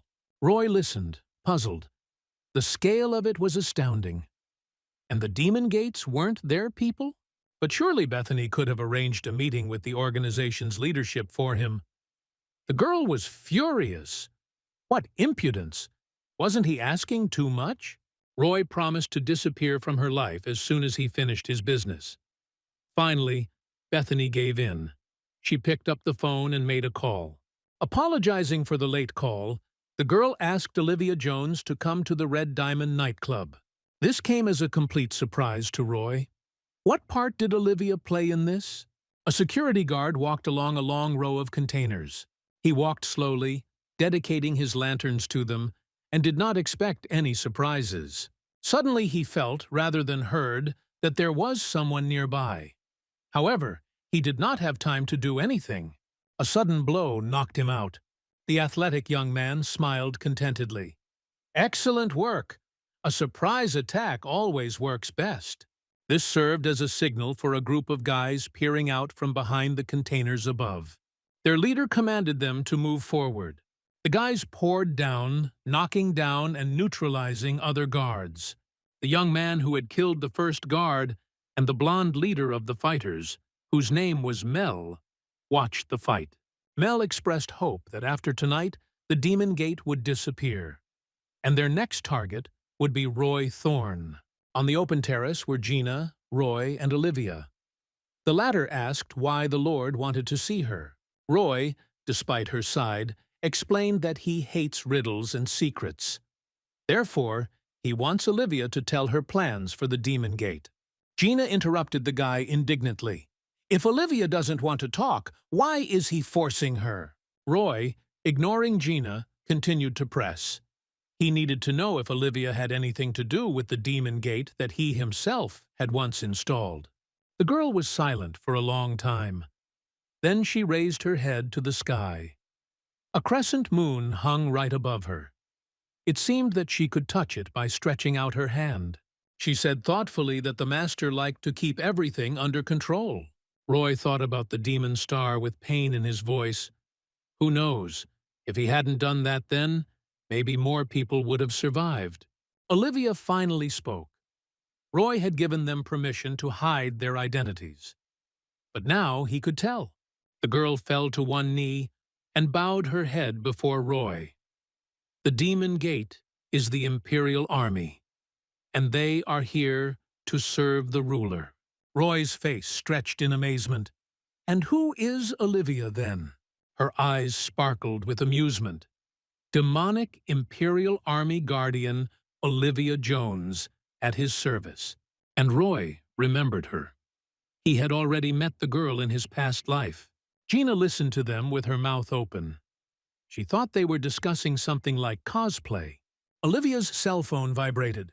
She barked that she was listening attentively. A man in combat boots and a theatrical mask sat on a rock with a knife in his hand. He was waiting for information. It was Leo Chase. He represented the North Atlantic Alliance or Land Force. The night seemed cheerful. Finally, a guy ran up to him and said that they could not find the head of the Demon Gate. The man pulled back his mask. It seemed that the North Atlantic Alliance was determined to destroy the Demon Gate this time. After all, they had recruited more than one criminal group to the operation. Leo laughed happily. He definitely liked this. The guys from the Spectre clan reported that they turned everything upside down. But those two were not found. Leo chuckled. Actually, he should be happy. If those two were here, there wouldn't be a wet spot left of these 5. One of the fighters chipped in. Does he doubt their professionalism? Maybe he'll try to fight them? Leo was fooling around. Oh, how scary! He was just shaking with terror. Why are they frozen? Let them attack. Suddenly, a whirlwind flashed between Leo and the fighters. From there, a voice was heard asking Leo not to get excited. The whirlwind turned several times and then froze. A guy with long golden hair emerged from it. He said that they were all on the same side now. They needed to stick together and not fight. And he ordered Leo to hide the knife. One of the fighters congratulated Mr. Harry Webster. Leo said ironically that since Mr. Heavenly Sorrow himself stood up for Harry, then this could be considered his 2nd birthday. The one called Lord Heavenly Sorrow moved to deal with the impudent fellow. But his brothers held him back. Harry, with a melancholy expression on his face, ordered Leo to calm down. Otherwise, he would deal with him personally. He moved his mask to the side and revealed his face, raising his hands up in a conciliatory gesture. Then he asked why Harry had come. He replied that one of the Alliance factions had stumbled upon Olivia Jones. This time, she needed to be dealt with completely. The fighters perked up. They were ready for business and assured Harry that he could count on them. Excellent! Harry sent them off to do their tasks, and he and Leo went to look for the so-called 2 demons. The traffic in the city was very heavy. The car Roy was driving was barely moving. The guy asked Olivia, who was sitting next to him, if she had calculated the route correctly. There was a traffic jam ahead, and it was unknown how they would go on. From above, that he shouldn't worry. Everything would be fine. Then she looked up and saw who was in front of her. The unexpected guest stretched out to her full height, as if she were not on the roof of a car, but on a podium. Olivia smiled, recognizing the prophet. What a meeting! But she sarcastically asked why her friend wasn't happy to see her. Olivia screamed at her to get away and swung her arm to punch. The guest arched her back incredibly to avoid the unwanted impact of the fist. The girl threw her long, slender leg up and nearly knocked Olivia off the roof. She held on, but the sharp leg ripped her blouse open on her chest. A skirmish ensued. The girls exchanged professional blows. One of Olivia's attacks evened the score. Now the uninvited guest also showed off her bare chest.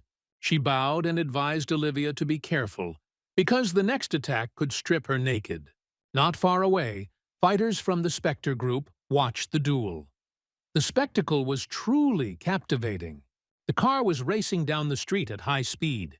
Suddenly, Roy noticed a trap on the road. He slammed on the brakes. The girls on the roof barely held on and looked around in surprise. The car turned across the road. The Spectre fighters rubbed their hands with glee. The trap had worked. They had gotten some great loot. Roy stepped out of the car, his hands in his pockets, thinking with displeasure that he had gotten another fight instead of a greeting ceremony. The girl, who put on a show on the roof of the car, covering her breasts, said that now the guy will meet his end. Roy's eyes flashed predatorily. Really? Good. Let's check it out. Roy and Olivia conferred by the car. The girl explained that the attackers were the main forces of the North Atlantic Alliance. In essence, they were bandit groups, but strong ones. Their capabilities were approximately D rank. Roy smiled. The life energy of strong opponents is excellent food, a real delicacy. So, today is the festive dinner. But the girl objected. He had to get Miss Bai to safety. She could handle it here herself. Olivia rushed forward at the bandits, throwing out bolts of energy wildly. Roy glanced sideways at Gina, who was glued to the car window. How much darkness there was with her. He ordered the girl to hide and be careful. She wished him success in battle. The boy joined Olivia. He couldn't leave her alone to face the danger. But she replied that she couldn't let him into the fight. Roy ordered the girl not to interfere. He could handle this himself. She obeyed, thinking that the guy hadn't changed at all.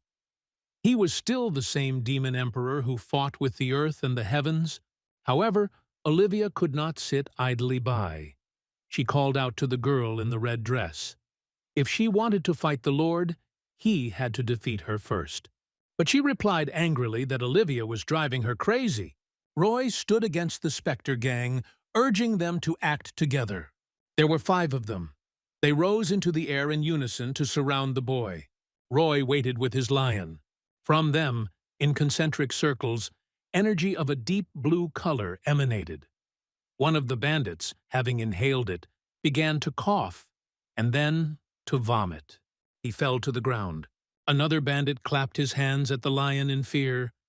Where did he even come from? The blue mist was approaching him. A moment later, he too was finished. The remaining 3 were advancing on Roy. He was so cheeky. Now they would give him what for. The guy made a wide gesture around the circle. The bandits were literally mowed down. Roy dismissed them as weaklings. They didn't even get to have any fun. Olivia was preparing to attack her rival. But she said with respect that the girl had good abilities, as expected from a member of the Demon Gate. Olivia asked what the gang was hoping to gain by sneaking in. It was quiet, after all. Why did they disturb it? The rival was silent. Olivia began to get nervous. If she didn't speak herself, she would have to be forced to speak. The girl glanced towards Roy, who was checking the condition of the overcome attackers, digging them with his foot. Her job is to stop Olivia, because their main target is Roy Thorne. Those 5 are just a flock of sheep who are incapable of progressing. But she will fix everything now. The girl bared her teeth like a madwoman. Her eyes shone fanatically. Olivia could say goodbye to her owner. The Alliance would destroy him anyway. Olivia looked at this fight and was dumbfounded. She rushed to protect the guy. The same one fought off bandits who had risen from the dead and turned into zombies. He shouted that he forbade the girl to come closer, but Olivia couldn't leave him. The Emperor had given them all hope for a better future. How could they betray him? Without the Emperor, nothing would have happened. With this thought, she turned in the air and flew like an arrow in that direction. The huge zombie moved slowly towards Roy, reaching out with its arms, trying to grab him. Olivia darted across from him. "Let the master run!" Roy cursed foully. It turns out that these bastards have learned to use the masks of the Asur. A scythe appeared in the boy's hand. He waved it, driving away the annoying zombies. I looked at how the girl was doing.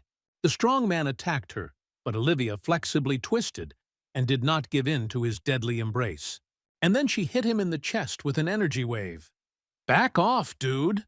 He was thrown back a little, and Roy's scythe was waiting for him from behind. It pierced the big guy right through. Roy breathed a sigh of relief. Olivia almost touched him with her charge. The girl rewarded him with a magical smile. "But everything is fine, isn't it?" Roy threw his braid over his shoulder. Didn't she know he was very strong?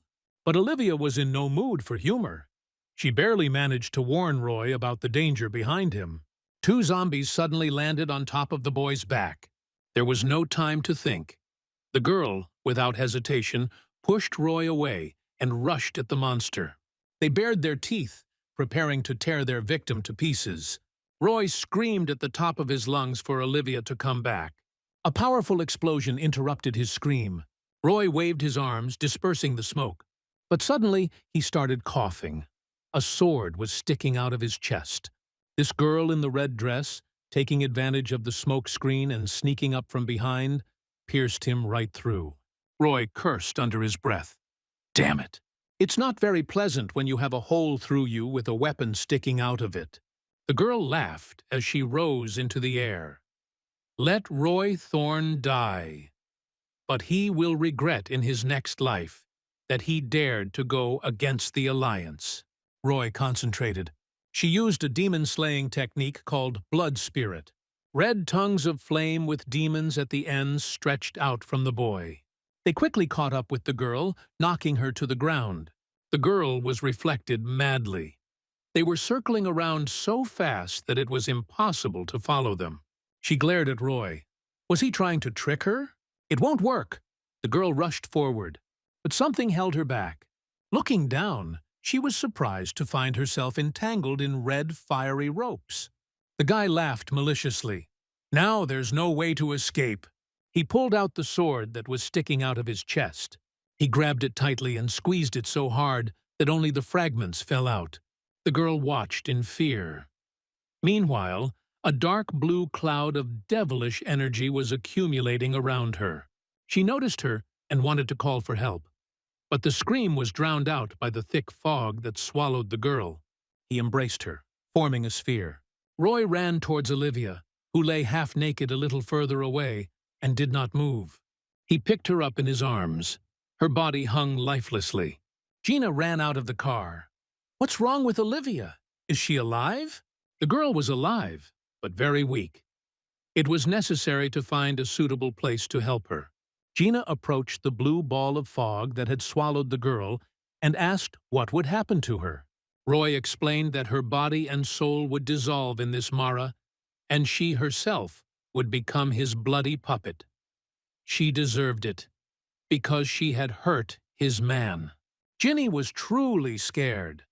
What she had just seen convinced her that all the stories were true.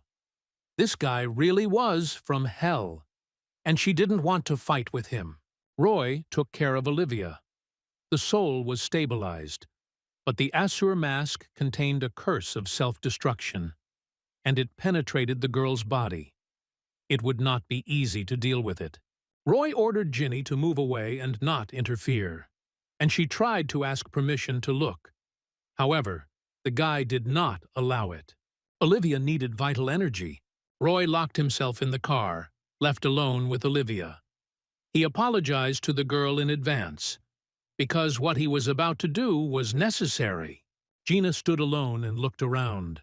The sight of the misty sphere was mesmerizing. It gradually changed color and became brighter. The girl decided to come closer to get a better look, but her way was blocked by two tall figures. One figure was in a white cloak and had a dark face, and the other was the opposite.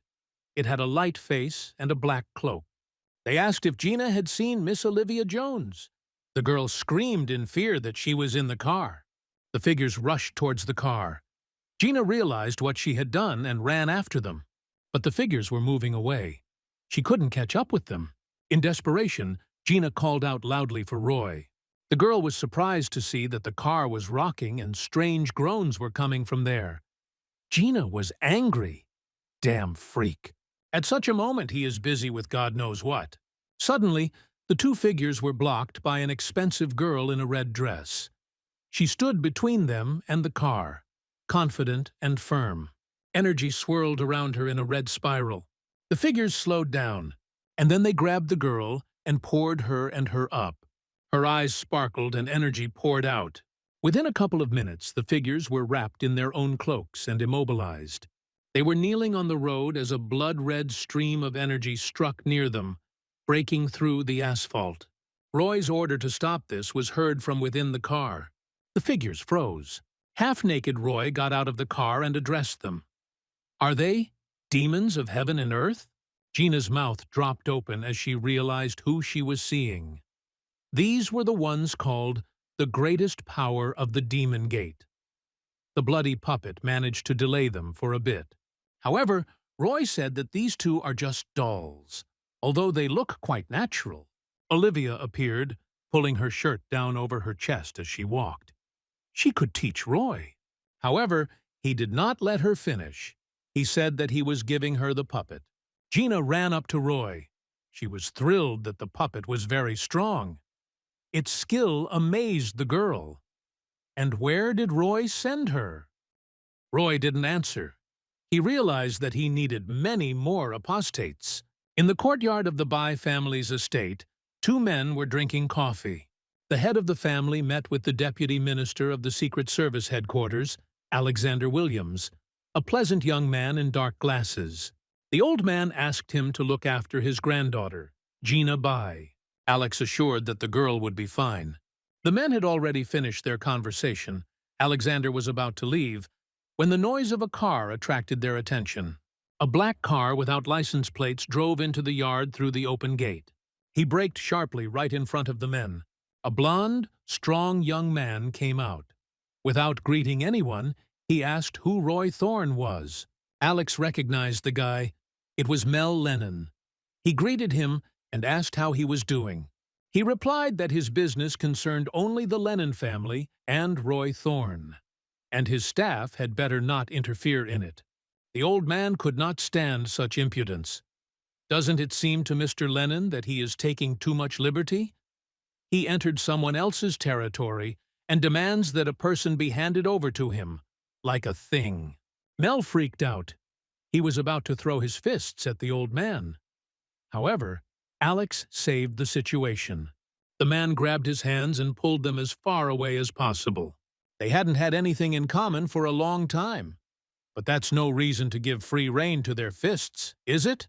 Mel responded sharply that Alex's organization had been taking on too much lately. Alexander was hurt, but he kept his cool.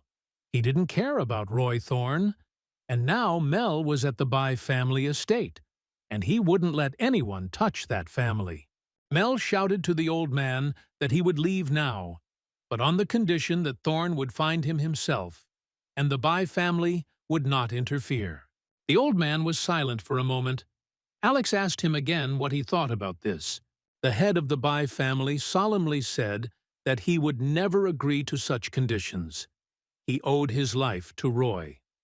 Therefore, betraying him would be the same as giving up the honor of the family. Mel digested this information. It was a bold statement. He said he would give them 3 days. If Thorne did not show up in that time, the Bai family would be erased from history forever. With these words, the young man got into the car and drove away. Olivia sat with her chin propped up thoughtfully. A little further away, Roy was leaning against the wall. Everyone was silent.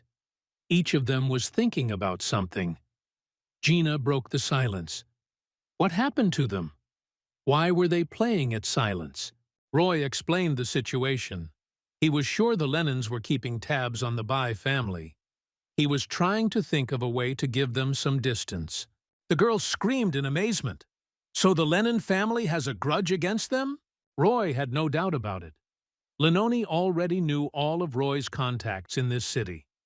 Since the Thorne family didn't care about the guy, the only people he had close to were the Bai family. The girl became worried. She grabbed the phone first and then decided to go home to warn her grandfather about the danger. Here, Olivia responded joyfully. She had just received information that one of the Lenins had already been to their house. However, Gina's grandfather refused to hand over the demon emperor. They only have 2 presidential numbers, but both are already taken. Roy waved his bank card in the air and expressed hope that they could work this out. The girl politely asked to wait a minute and ran to call the manager. The guys exchanged glances and remained waiting at the counter, but as soon as the girl disappeared from sight, they darted into the elevator and went up to the desired floor. Stan remained on guard in the corridor. A red and black ribbon of energy was stretching from under the door of the room Roy had entered. Stan quietly warned the owner to be careful. This red and black ribbon enveloped Roy almost completely. It was a murderous aura. In the room, on a small sofa, sat a man in a bathrobe. Roy walked quietly behind him. The man felt movement behind him, pulled out his knife and turned sharply to face the intruder. How did he even get in? The guy grinned ominously. It doesn't matter anymore. The main thing is that now the man will be his bloody puppet. Roy's murderous aura instantly formed bloody shackles around the man's neck. The shackles were pierced with metal spikes along the perimeter. At Roy's command, they began to shrink. The man wheezed. The iron was choking. Then the thorns dug into his neck and tightened until Roy declared that his husband was now his. Roy's puppet was in the room of Harry Webster, a blond man who led one of the Alliance factions. The blond man was kneeling in front of him with a wounded arm and asking him what he wanted. The puppet stood silently, staring blankly at one point. Roy, who had just entered, answered him. "The guy is here to carry out his tasks. His name is Roy Thorne. He offers to listen to him. Harry has two options: take an oath and serve him, or become a bloody puppet." With these words, Roy pointed at the guy with a frozen gaze. Harry replied that the choice was interesting. One option was better than the other. However, he would still not be able to escape. Roy ordered the puppet to follow the fugitive. Without thinking, he darted down. He flew after Harry, trying to catch up with him. The blonde asked how he dared to go against the North Atlantic Alliance. "Nothing! Now he will pay for it." Taking the pendant from his neck, Harry wrapped its rope around his hands. Finally, the blonde flew into one of the open windows and dropped to the floor. His legs felt firm support. A few seconds later, a puppet guy flew past this window. He noticed the trap, but he could no longer stop. Having hit the tape, he lost his balance in flight to make excuses. But Mel interrupted. The elders of the North Atlantic Alliance expressed dissatisfaction. Harry was expected to act much more effectively and decisively. Harry screamed with energy lightning. He fell to the floor. Mel kept shaking him. Not only did he not stop Thorne, he allowed him to use their own people against the Alliance. He ran away from Thorne when he was supposed to destroy him. What's more, he had the nerve to show up here. Mel ordered him to get out of here and not come back until he killed Roy Thorne. Harry's eyes lit up with a puppet-like gleam. Streams of red energy enveloped him from head to toe. Noticing these changes, Mel realized that this was Roy's trick.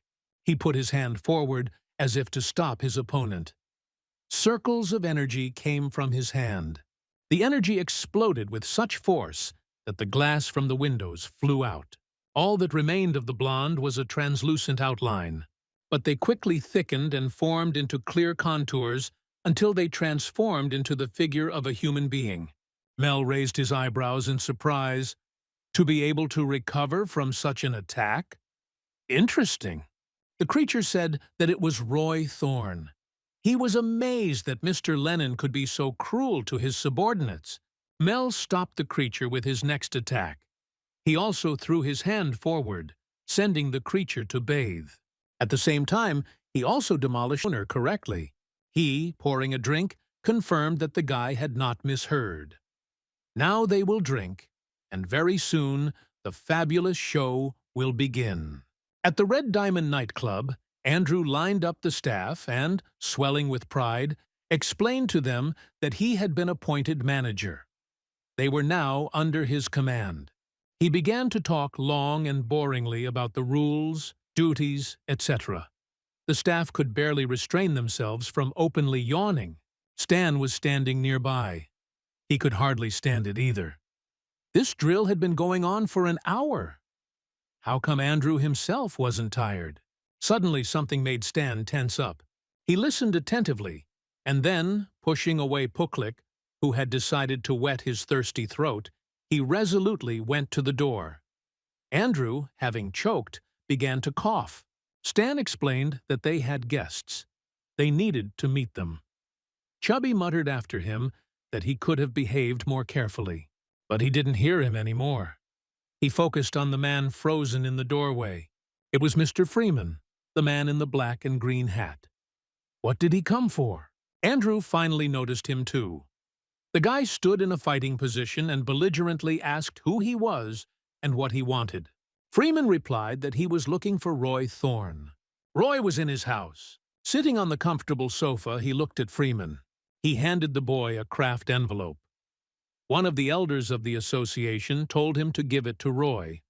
And Mr. Thorne should also know that there is no unity in the Alliance right now.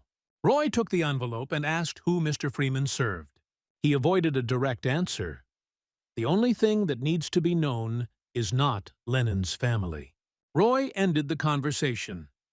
He received the letter. So, Freeman's mission was accomplished. Now Stanley Baker will show him to the exit.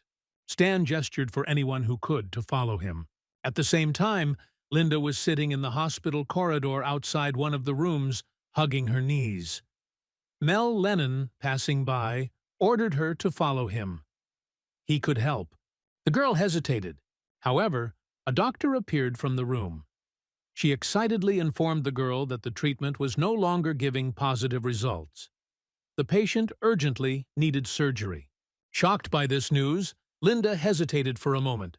But then, she resolutely told the doctor it was good that she had met a man who had agreed to help her. When Roy was left alone, he sent out a stream of energy with the task of following up on what was possible. It was necessary to find out what he was like and who was behind him. A small fly separated from the general mass of energy and flew away where the owner ordered.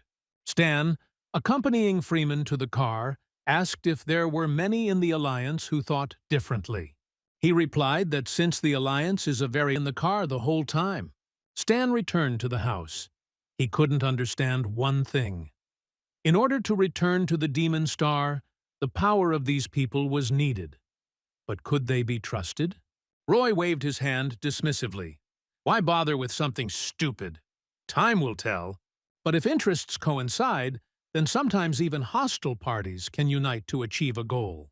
And Nature Med wants to use them as test subjects and gain their knowledge.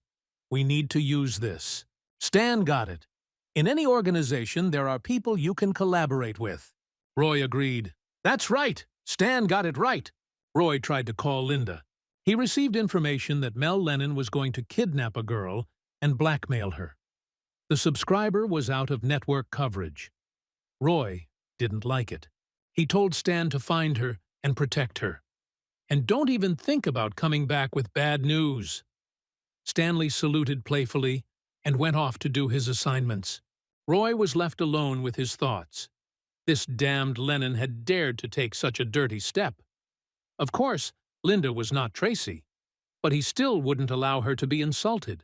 The medical center was bustling with activity around the clock. Linda paced the corridor nervously. Everything should be fine with Mom. The girl repeated this mantra all the time.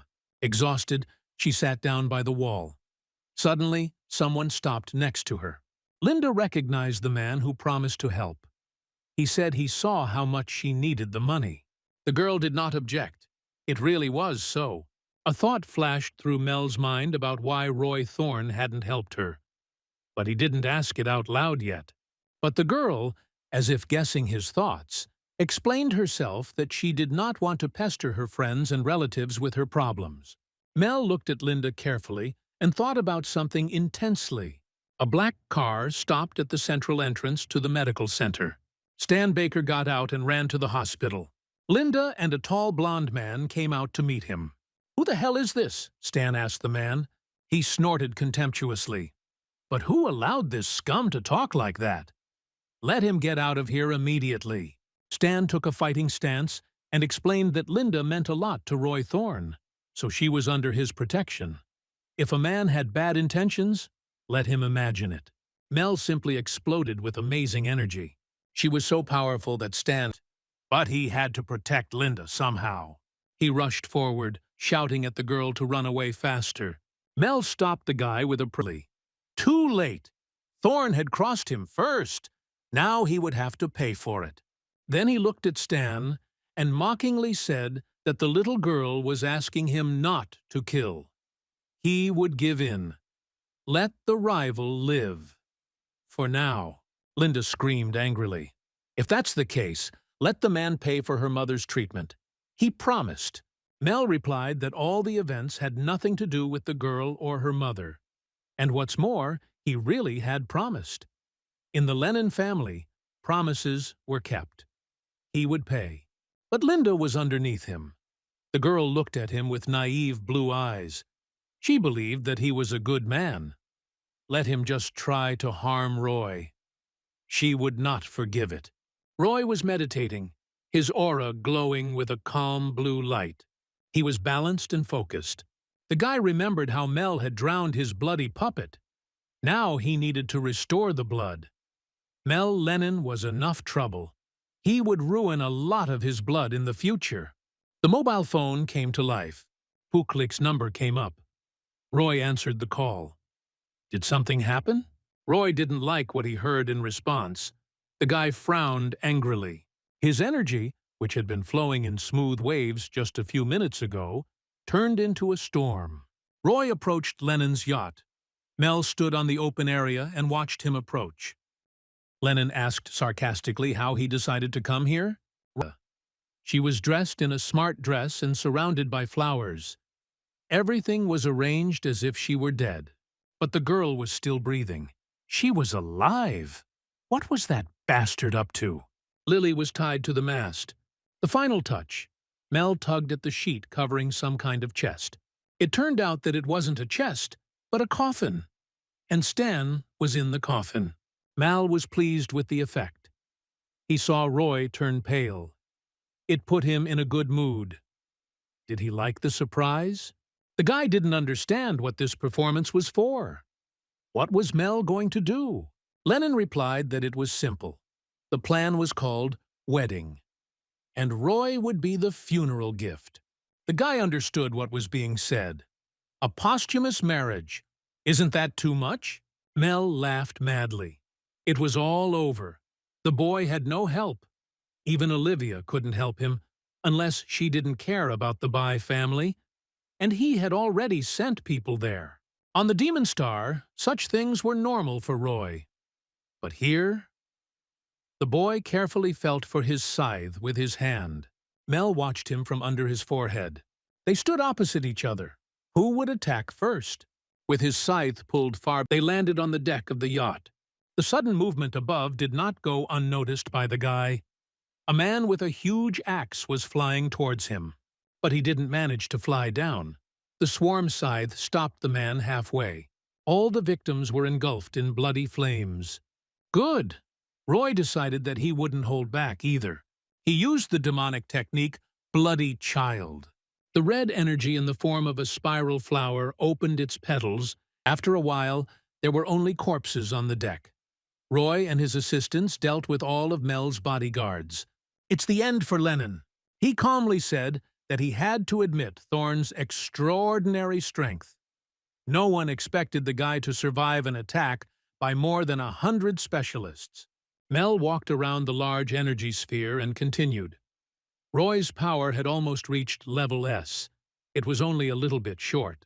However, Mel himself has a full S rank, so the guy has no chance.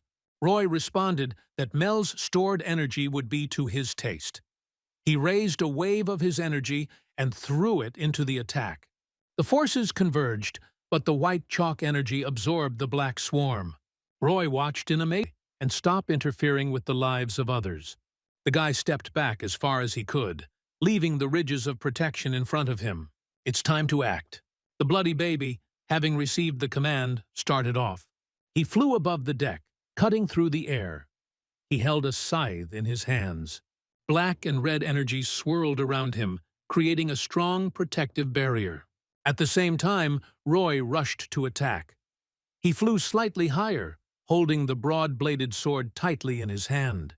Mel concentrated on defending himself from the kid and lost sight of the guy, who managed to strike his opponent in the arm with his sword. A bolt of energy flew out of Mel's hand, which he was going to attack with.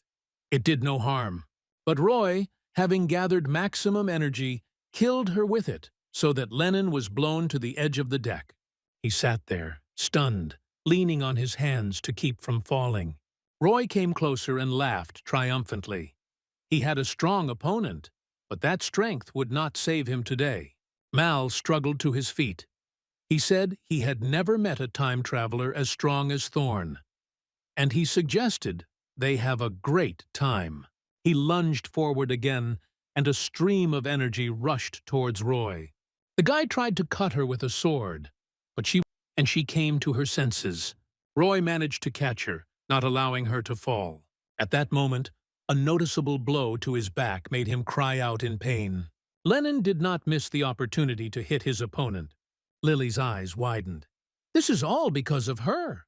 The guy replied that none of this was important now. Linda had to be saved. Lily could help. The girl jumped up. She understood what was required of her. She assured him that she would do everything properly. She ran away, while Roy slowly rose to continue the fight with Mel. The same one was about to attack. He muttered that he hated it when his family was touched. Thorne shouldn't have done that. And now nothing could be changed. He would die, and that would be it. Lily scooped Linda up in her arms. Roy screamed at them to run faster. He would handle the rest. Mel fired at the guy. No need to even try to hide. He won't let his plans be ruined. Roy dodged the attack and suddenly elbowed his opponent in the stomach. He won't allow arbitrariness either. Mel grabbed the guy with both hands and squeezed with all his might. What do you mean he won't allow it? Roy isn't the boss here, and if necessary, Mel will quickly subdue him. Roy slid to the floor, blood flowing from his mouth and eyes. Lenin turned to the girls. They hoped to escape? In vain. After all, it all started with Lily. He would deal with her first, to pay tribute to the memory of his deceased relative. Roy quickly regained consciousness. Lenin's vital energy was insane. And it's good that the guy managed to absorb the power of his bloody apostates. He caught up with Mel and dealt him a crushing blow to the jaw. Now Mel will regret being born in this world. Lenin lost his footing. Part of the mast lay nearby. He grabbed her and rushed at the guy. Roy stopped him with his bare hands, grabbing the broken mast so that it folded like an accordion. And it was at that moment that Mel realized that in record time, he had become stronger. Much stronger. Roy explained sincerely and with pleasure. Chalk's power is due to his life energy. Roy gets his power when he absorbs the energy of others. Lenin is his final target on his way to S-Rank. Mal was scared.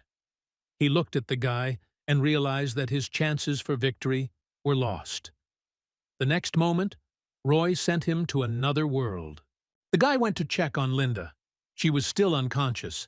He smiled triumphantly at the girls. The bi-estate was crowded. The doctor examined Roy, checking his health. Gina ordered to examine the guy as carefully as possible, because he couldn't have come out unharmed after the fight. There's definitely something wrong with him, but he might be hiding it. Linda had just come to her senses. She didn't understand what was happening. Gina explained that Roy had recently gone up with a bad guy. They needed to make sure he was okay. It wouldn't be a bad idea to check on Linda, too. Lily sat next to the old man.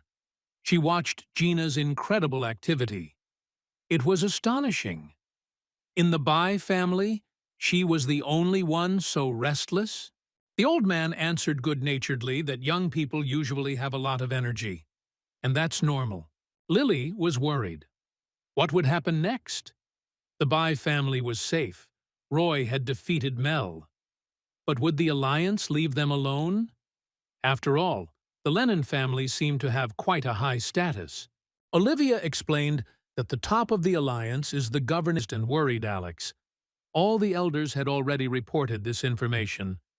Did Audrey really think it could be false? The woman didn't know the answer. She invited Alex to sit down, and promises from such an organization were practically law. Audrey's eyes lit up with hope. Could they kill Roy Thorne? She was willing to give up the remaining 10% of the assets for that. Alex tried to explain that it was impossible. There was one influential person from NatureMed who wouldn't let the guy be killed because he had his own plans for him. The woman sighed in disappointment. Alex quickly explained that for them, this guy was just a test rabbit for experiments. He himself would soon swell up. He just had to be patient for a little while. Gina arrived at the office of the Media Group Corporation. Walking down the corridor, she was surprised. Just look at how influential the organization NatureMed turned out to be. It turns out that even Media Group belongs to them. The girl stopped at the window, admiringly looking at the city from above. She was joined by Alex Webster. Gina came to report something about Roy Thorne. The girl called her husband Uncle Alex. There's not much to tell about Roy. He's always digging into the Lenin and Maine assets. Webster chuckled. Gina remembered that Thorne was also very interested in Linda's past. What kind of relationship are they in anyway? The husband invited her to come into the office so that it would be more convenient to talk. Gina obediently followed him. What important information did he have? Alex cleared his throat and started from afar. What he was about to tell would turn the girl's world upside down. Was she ready for that? Gina froze. She felt strange, curious, and a little timid. Alex continued, "If Gina wants, she can even share this information with Thorne. He is still being protected by interested parties." The girl was completely confused. What an intrigue! At Roy's house, Audrey was looking for information about Linda. Everything seemed very strange to her. The guy realized that, in essence, he had not managed to find out anything. Audrey confirmed. But what was alarming was that Linda looked incredibly similar to Tracy. Roy said that Gina promised to find the necessary information in Nature Med. However, in exchange for this, they demand secret information about the demon star. Roy was very upset. Audrey categorically replied that such an exchange of information was absolutely out of the question. Suddenly, an idea struck Roy. He brightened up. His methods were unusual for most people, weren't they? Contacting Gina, he asked her to find a place to meet tomorrow. The car stopped near the park. Roy got out and looked around carefully. In his opinion, everything was calm. Then Linda came out. The girl was worried. Yesterday, Roy was attacked, and today they were walking in the park. Is it safe? Roy replied that they would only meet with acquaintances. Everything would be fine. Linda asked again in surprise, how could he be sure? Olivia leaned over to her and quietly explained that Roy was there to protect her. The girl calmed down a little. Gina Bai and her grandfather were sitting on the riverbank, old fishermen. The girl couldn't sit still from impatience. Roy was late. Why wasn't he here yet? Roy was interested in tea ceremonies. He needed information on two matters. Alex, not hiding his sarcasm, noted that Mr. Thorne was clearly biased against their organization. Instead of answering, Roy showed the man the ghostly outlines of the two people he had killed. Then he explained that the two had broken into his house the previous night. Alex was stunned. Gina admitted that it was the work of bandits. Roy snorted contemptuously. He was willing to forget about the events of the previous night in exchange for a wanderer between worlds. Alex stood up abruptly.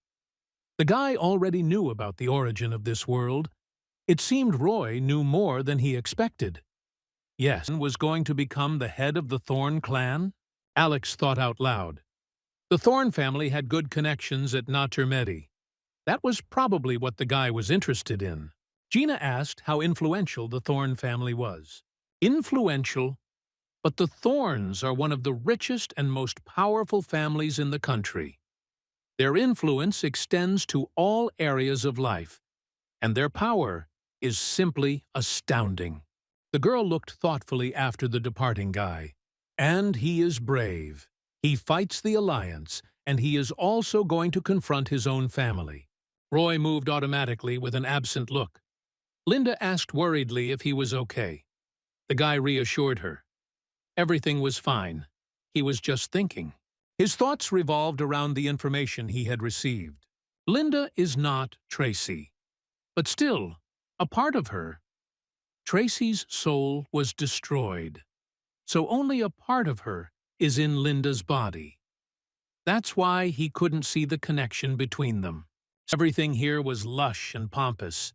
The waiter came and offered her a glass of wine. She took it automatically, lost in her thoughts. Suddenly, someone snatched the glass from her hand. Olivia looked up and saw Gina Bai. What was Roy Thorne's plan? Nature Med had barely managed to settle the conflict with the Lenin family. Things were much more complicated with the Alliance. Olivia frowned, said she didn't expect to meet anyone she knew here. What does Gina want? The girl suggested going to a quieter place to talk. At the same time, Roy was standing on the roof of the building. He sent his scouts into the house through the chimney opening. It was a group of fireflies. They quickly flew around the rooms, allowing the guy to see and hear everything that was happening inside. Seeing Gina, Roy became thoughtful. It seems that NatureMed knows much more than he imagined. The girls retreated to a spare room. Gina excitedly told Olivia that they urgently needed to find Linda's soul fragments. Her soul is fading now. If we don't find I found it strange that there were no surveillance cameras anywhere, but that didn't stop him. He snapped his fingers. At this command, one of the fireflies changed its image and turned into Freeman. He walked up to a door with a large combination lock. Clenching his fist, he accumulated energy in it and directed it all at the door. The energy began to spin like propeller blades. Roy watched in amazement. It seemed like it would be even easier than he had expected. He gave the order to move forward. The energy of the fake Freeman erupted. A large hole with jagged edges appeared in the armored door of the treasury. Now it was possible to enter inside. In the treasury itself, under the walls, there were drawers with sliding doors. In the middle was a receptacle for treasures. The gold shimmered and shimmered in the uncertain light. Roy stood above, dumbfounded. Most of the treasure in the treasury belonged to peoples of other planets, destroyed back when he was on the Demon Star, the boy thought.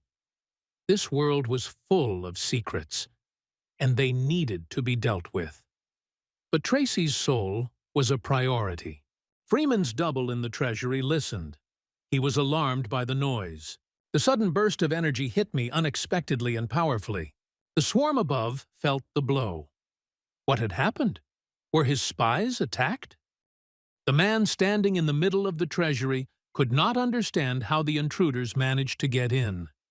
It was not easy. He turned to the fake Freeman. Who is he? A puppet? A demon?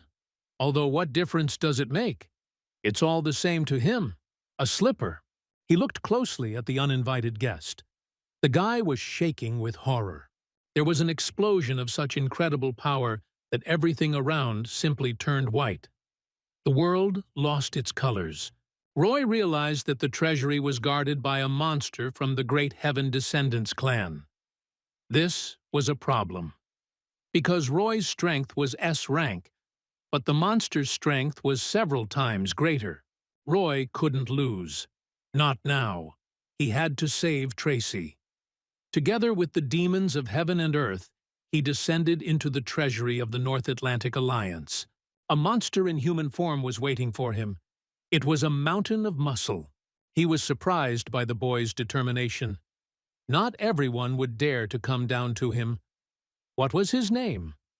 Because killing the nameless was not in his rules. Roy asked a counter-question. Is the monster a descendant of the great heavens? His manners are very similar to them. The opponent realized that the guy was from the Demon Star. Does he have something to say at the end? He's going to die now. Behind Roy, two huge energy waves rose up, black and white. These were the demons of heaven and earth about to attack. The guardian monster felt the hair on his head stand on end. The attacking whirlwind swept past Roy, leaving him barely able to stay on his feet. Two waves captured the monster in a mad embrace. He fought back as best he could. Roy controlled these waves. He made them twist into a black and white spiral. It was a fusion of hellish souls. Then the spiral began to stretch out in length and turn into a cone. Roy pointed the top of the cone at the monster. It was a straight road to hell. The cone was steadily approaching the monster. He watched it with an inscrutable expression on his face. At the last moment, he put his hand in front of himself, defending himself. The black and white cone lost its shape, and streams of energy seemed to splash out to the sides. Roy was angry. This damned clan of great heaven descendants was expelled from Demon Star by Roy for their lawlessness and crimes. But he did not destroy them all. But now he will fix it. The monster held on to his defense with all his might. The black and white waves pressed and pressed on him. He was exhausted. Roy increased the pressure. He couldn't help it. He had to win this fight. The opponent couldn't hold on. The cone crashed into him, piercing him through. He blinked his eyes in amazement. How did this happen? Roy was content with the triumph of justice. The scions were worse than wild beasts. Let the last of them die at the hands of the Lord of Hell. The monster asked for mercy. He could be useful and do all the dirty work for the guy. Roy got tired of listening to him whine. He hit the monster with all his might, sending him flying to who knows where. The guy waved goodbye to him. Suddenly, the idea arose that in this world he would meet more than one old acquaintance. To the energy of the demons of heaven and earth. Caught between its two parts, the monster no longer had a chance to escape. Roy, stepping aside, said that he had 3 seconds to realize his end. He tried to break free and shouted that this was the end for Roy. He managed to reach the guy with one hand. Dying, he chose to drag his rival to the other world with him. But behind Roy were 2 demons of heaven and earth. He was confident of his victory. The opponent screamed in despair. Roy finally called their clan famous charlatans who never did anything useful, but only wagged their tongues and gave him a good thrashing. The monster flew straight into the arms of the demons. Demon Star lost hundreds of thousands of people before destroying the descendant clan. From the accumulated anger and resentment, Hell developed a special method to destroy them. Roy said that this move was called Sky Conquest. He covered the monster's face with his hand. He screamed in pain, but he still managed to hiss that the Demon Star should have been destroyed much earlier. For the patriarch's greatest mistake was to allow the slaves to live. Roy said mockingly that the people would definitely erect a monument to him as a hero, and he squeezed his fingers tighter. The monster screamed furiously. Suddenly, Roy let him go and left. The monster no longer interested him. He looked at the tripod again. What an incredible treasure. Now Tracy's soul would definitely be saved. As if remembering something, the guy returned to his silent rival. Let him go to hell! The demons of heaven and earth rushed to carry out their master's order. With huge sticks, they pushed the monster straight into the floor. A moment later, only a wet black spot remained as a reminder of it. Looking at her, Roy made a vow to find out exactly what happened to the Demon Star back then. A little later, the guy's car drove out of the gate. Olivia and Gina were sitting in the back. They both noticed that he was in a good mood. The girls asked if he was able to find what he wanted. Roy mischievously stuck his tongue out at them. Let them try to guess for themselves. While the guy was distracted from driving, the car crashed into something and stopped. Roy jumped out of the car and tried to understand what had happened. In front of him, right in the middle of the road, stood a stone statue of some kind of chimera. He peered closely. Incredible! It was a gargoyle. A blue glow flashed in the chimera's eye sockets,